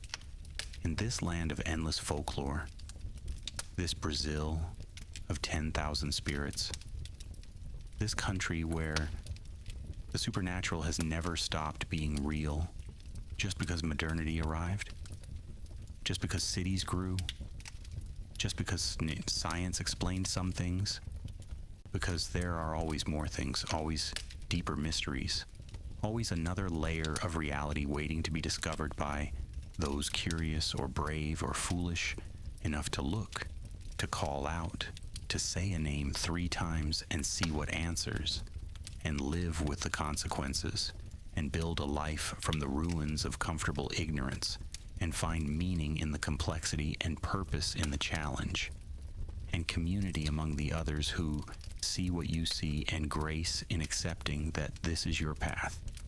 Strange as it is, difficult as it is, beautiful as it is, true as it is. Sleep now. The spirits are watching over you as you watch over others. The bridge stands firm as you help maintain it. The traditions continue as you help preserve them. And Brazil's supernatural landscape stretches on endlessly in all directions, populated and vital and waiting, always waiting, for the next soul brave enough to see it clearly, to acknowledge it honestly, to walk it carefully, to share it generously, to live it fully, to be what you have become.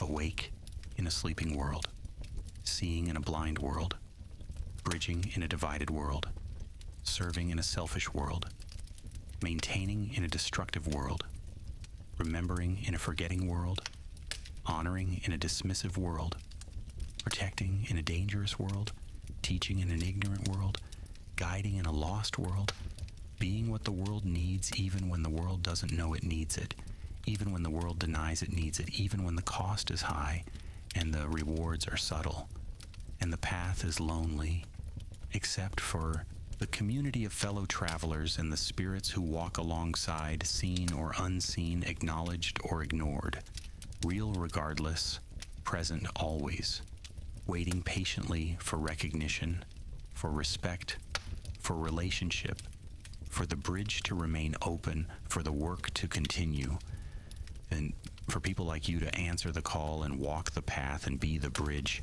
and do the work and live the life and keep the traditions and honor the spirits and help the people and maintain the balance and hold the space between worlds where miracles and terrors both reside, where Brazil's soul lives most authentically, where the country's true nature reveals itself to those with eyes to see. Rest now. You've earned it. The work will be there tomorrow and you'll be ready. The world fades to the warm darkness of sleep, protective and gentle, carrying you safely through the night to whatever tomorrow may bring. And all the spirits of Brazil whisper their blessings over those who see them, who honor them, who maintain the bridge between their world and ours, who walk the paths that connect all things, who remember when others forget, who believe when others dismiss, who serve when others ignore, who are what the world needs them to be, what you have become, what you will continue to be, as long as you're needed, as long as you're called, as long as you walk this strange, beautiful, difficult, extraordinary, ordinary life between worlds.